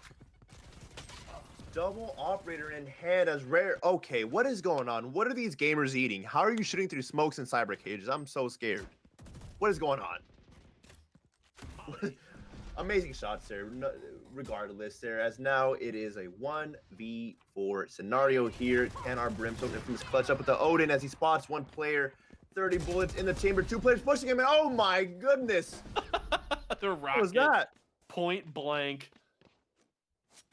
All right, so Tokyo get a kill, get a round. They keep this thing even at the end of the first half. So through 12 rounds, we are all knotted up at 6, and now swapping things over. Thankfully for Mamba Mode, they've got Chase back. They've got the full lineup here, and they can look to try and respond. Interesting buys. Light armor with classics for a couple of players on both sides. Some shorties, some ghosts, and let's see how things go. It's a 3-stack on the B site for Tokyo. Actually, I think it's a 4-stack. Do they only have the Cypher at A? Yeah, they do. That is not going to work out. You know, it's a gamble, and it's not going to pay off because the push is coming onto the A side. They have the tripwire to at least stall, and Critical does eat the dart there, so they know exactly where he is in showers, and the smokes come down, and that's Mamba Mode onto the site. Rare is going to go down, though, as the flank comes through. Critical probably had the worst weapon in that scenario. You had a shorty in showers while all the other players were pushing in through short. Quite unfortunate as Bomb does go down. 4 players still up for Team Tokyo here as Bomb is down 6, holding that site, making sure no one gets through to that defuse. 2 players already down for Mama, make that 3. And oh my goodness, chasing Critical, just cleaning up house right now. And Wreck and Reds, these guys are just popping off right now. They're popping off, my Reds. This is now an ASMR stream. Welcome to the esports stream. Okay, so I think... Why does the spectator just Please. poop its pants when we go to the second half? Please. So makes my head hurt. I'm scared. Hold me. The scoreboard does not match the HUD. Yeah, no, it's certainly a bug. It's just makes my brain go burr. And oh, look at this. 3 players pushing it through short, and oh my goodness, not the play. Chaos today. Zek was able to get a kill, but at what cost? As 3 players went down there, and Bomb is now going down on the A-Bomb site. And look at that, 6 with the Phantom in hand, gonna get the last player Critical all alone in 1v4 with the classic, and you cannot do anything in that scenario. And again, Team Tokyo getting a win. Beautiful. Zato says you should play in one of these tournaments. I prefer to not give my money away. To be completely honest. You're so good at casting, like granted, I very much enjoy playing in tournaments for the games that I play. Like I do it consistently. I play Clash in League. I used to play in amateur leagues for League of Legends a ton, and it's It's the and production is completely right. I would be out the Wow. first round, and I would be out of $5. And as How you fun happy as it meal? is, I don't like going in knowing I'm just gonna get clapped right off the bat. Ooh, Card, there was some amazing picks here, but we did just slapping him in the face with that dart. Just taking his life away. And oh, look at that. He got boosted by the ice wall. but Right underneath into here, 6 Six line of just fire. got him. That was almost a 200 IQ play, but Six was Oh, just too man. smart for him. But as Chase trades him, now it is going to be a 3v3 scenario here. Chase getting one. Can he get the final 2 players? Running up has been used. Checking his corners. He needs to check a short. Please, my friend. At least now he knows exactly where the stage is at. As Rec gets another kill there. Ice wall gone down. I think this should be a defuse, actually. Push coming through, trying to jump over to peek over the wall. Defuse Doesn't comes matter. through. Defenders will win. Doesn't even matter as a bomb has gone down. And you got the... Oh, he got it. He got did me it. up. He did it. Nice. He did it, Zach. What a god. I love it. I love you, Zach. I love you. Good man. Blendy starting a bromance here on the broadcast. Hope you guys Hey, you hope right? you guys were coming for that because It's a bromance. Come on, man. yeah, are you guys buying what Blendy is 7. selling? 8-7 here. Team Tokyo currently in the lead here by 1 round. Can they continue this? And funnily enough, this has probably been the closest game so far to the whole tournament, and it only makes sense that it's a grand finals, right? I mean, we saw Oh, a yeah. close game, map number 1, map number 2. I mean, it's neck and neck right now as Rek gets that. Wow. What? These guys are good. They know what Yeah. they're doing. Six Okay. able to get the kill there on Infamous as he steps in on A short aggressively with the Bucky, but he's gonna go down now. Did still trying to peek in here. Chase able to get a kill there in showers. And we Smoke did coming now have the down. operator in hand. 2 players are in short. They have him exactly where they want him, as both now have been spotted. Critical going in with the Odin, shooting him through the wall. You got to love the Sova, man. The Sova is just so clutch in scenarios like that where it's just smokes everywhere. And it's like, hey, you guys want a recon dart? I don't know where everyone's at. Here you go. Kill everyone. Got That's you. I exactly got you. Through 16 rounds, we are still tied as we were after 12. 8-8 between these two teams. Neither Shout out to Team Mamba, allowing the by the other way. to build a big lead. Shout out to Team Mamba, by the way, for being down a player 45 for, what was that, like 4 rounds? They Yeah. still kept it really close, and it's tied up right now. So, this is definitely a team to look out for. It only makes sense. They won the Nord Street Gamers tournament yesterday. Now they're on par to win the esports tournament as they are tied up here, but they are up in map count here as we did again. We did clutching up with that operator there. And man, his eco has to be insane right now, right? I mean, this man got a free operator. He hasn't bought in like what, 2 or 3 rounds. He's chilling now as Arbor Ooh, Strike comes critical. in. Oh, critical and infamous there with the wall bangs. One more player. They're trying to get the wall bang. Can critical get him? I believe that's a Sage in there, and he's one shot. And man, this is exactly what they're supposed to be doing right now. Trying to get something done here. Ren's gonna get a kill, but immediately traded back there by Critical. And Rek is stuck in the back of Hookah. He's gonna go down. That's another win in that round for Mamba Mode. And now they've got the lead. They have reclaimed it in the second half. Advantage to Team Mamba here, currently up in round count here, but still a very, very close games. And it seems like they just trade rounds. One round Tokyo wins, the other round Mamba wins. And let's see if they can win two straight here and possibly get like an even bigger lead. We are very close to a match point here. They're only 4 rounds away, and it looks like Team Tokyo is going to be very aggressive on that A push at the moment.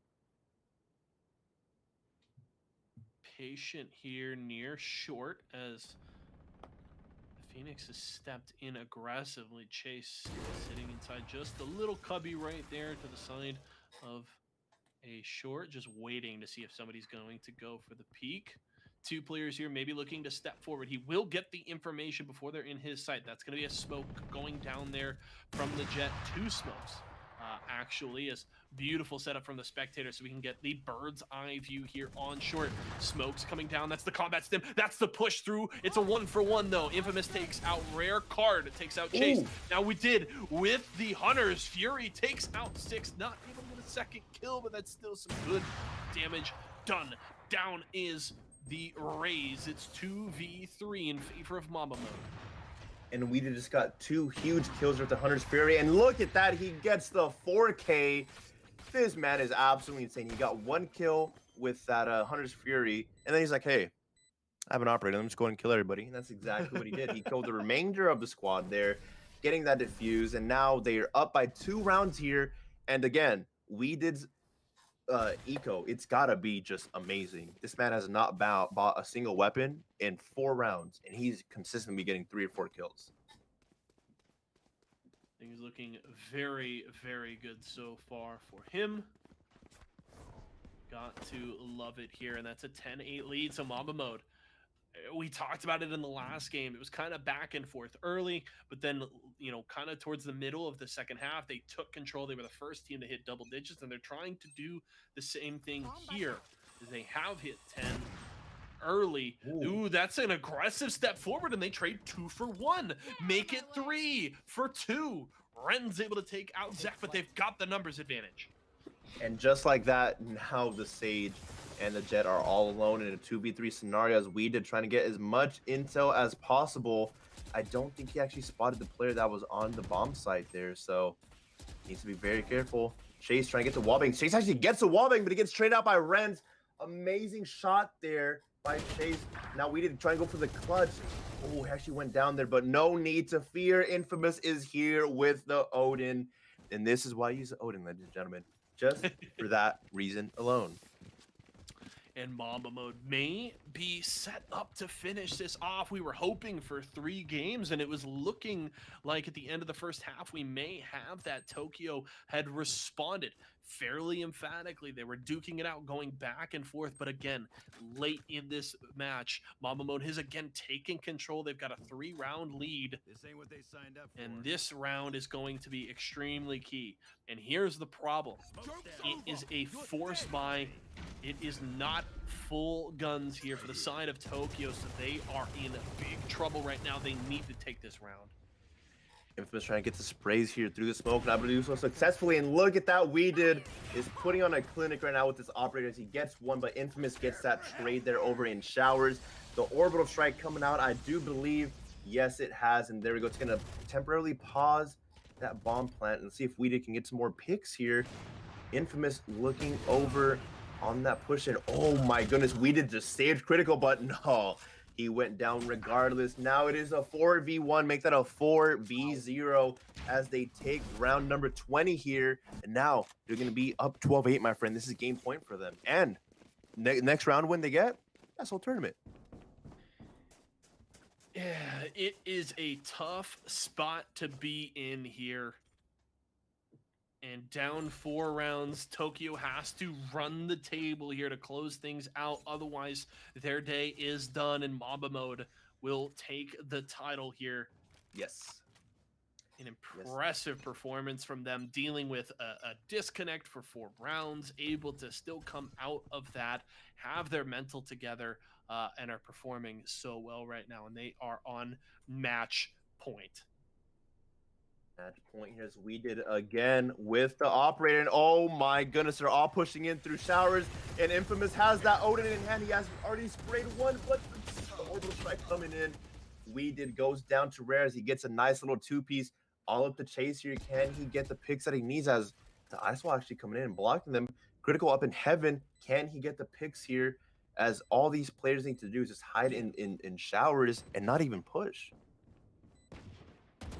Here we go. He spots one, gets one, goes for the trade, not able to do so just yet. Now Chase needs to clutch up here as he's currently in a 1v4. Bomb is down. The world is against him as the curveball comes in. He almost gets one, but Rare's shooting him through the blind, actually getting that 4K that round. And man, Rare really just saved the whole tournament life for them, as it is now 9-12 here in favor of Mamba Mode.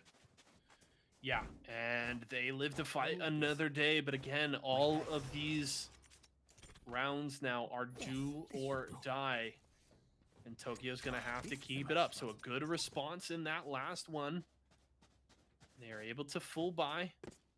Now they're going to need another big one here.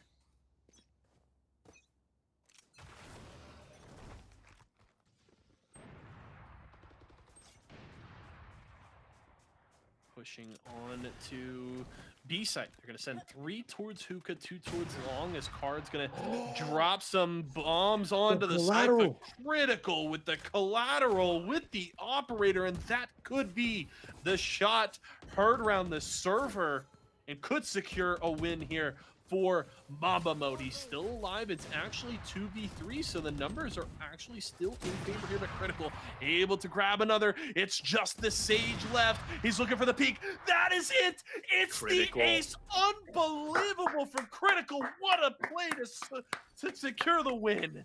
What a way to secure the win. You said it best, my friend. Getting an ace with the operator. And there we go. The graphic is already up. Mamba Mode Gaming with the victory. They are victorious. Congratulations to all of our gamers here today. I had an amazing time casting, JC. We saw a lot of great games. I'm speechless. The ace with the operator at last round, it doesn't get any better than that. we mentioned earlier, we were like, we haven't had an ace today. It seemed like we had so many big comebacks. We had overtimes. We had aces. And while, the last time we were casting, and while today I would not think that like we lost out in terms of excitement or fun or entertaining games, but it was crazy that we didn't get those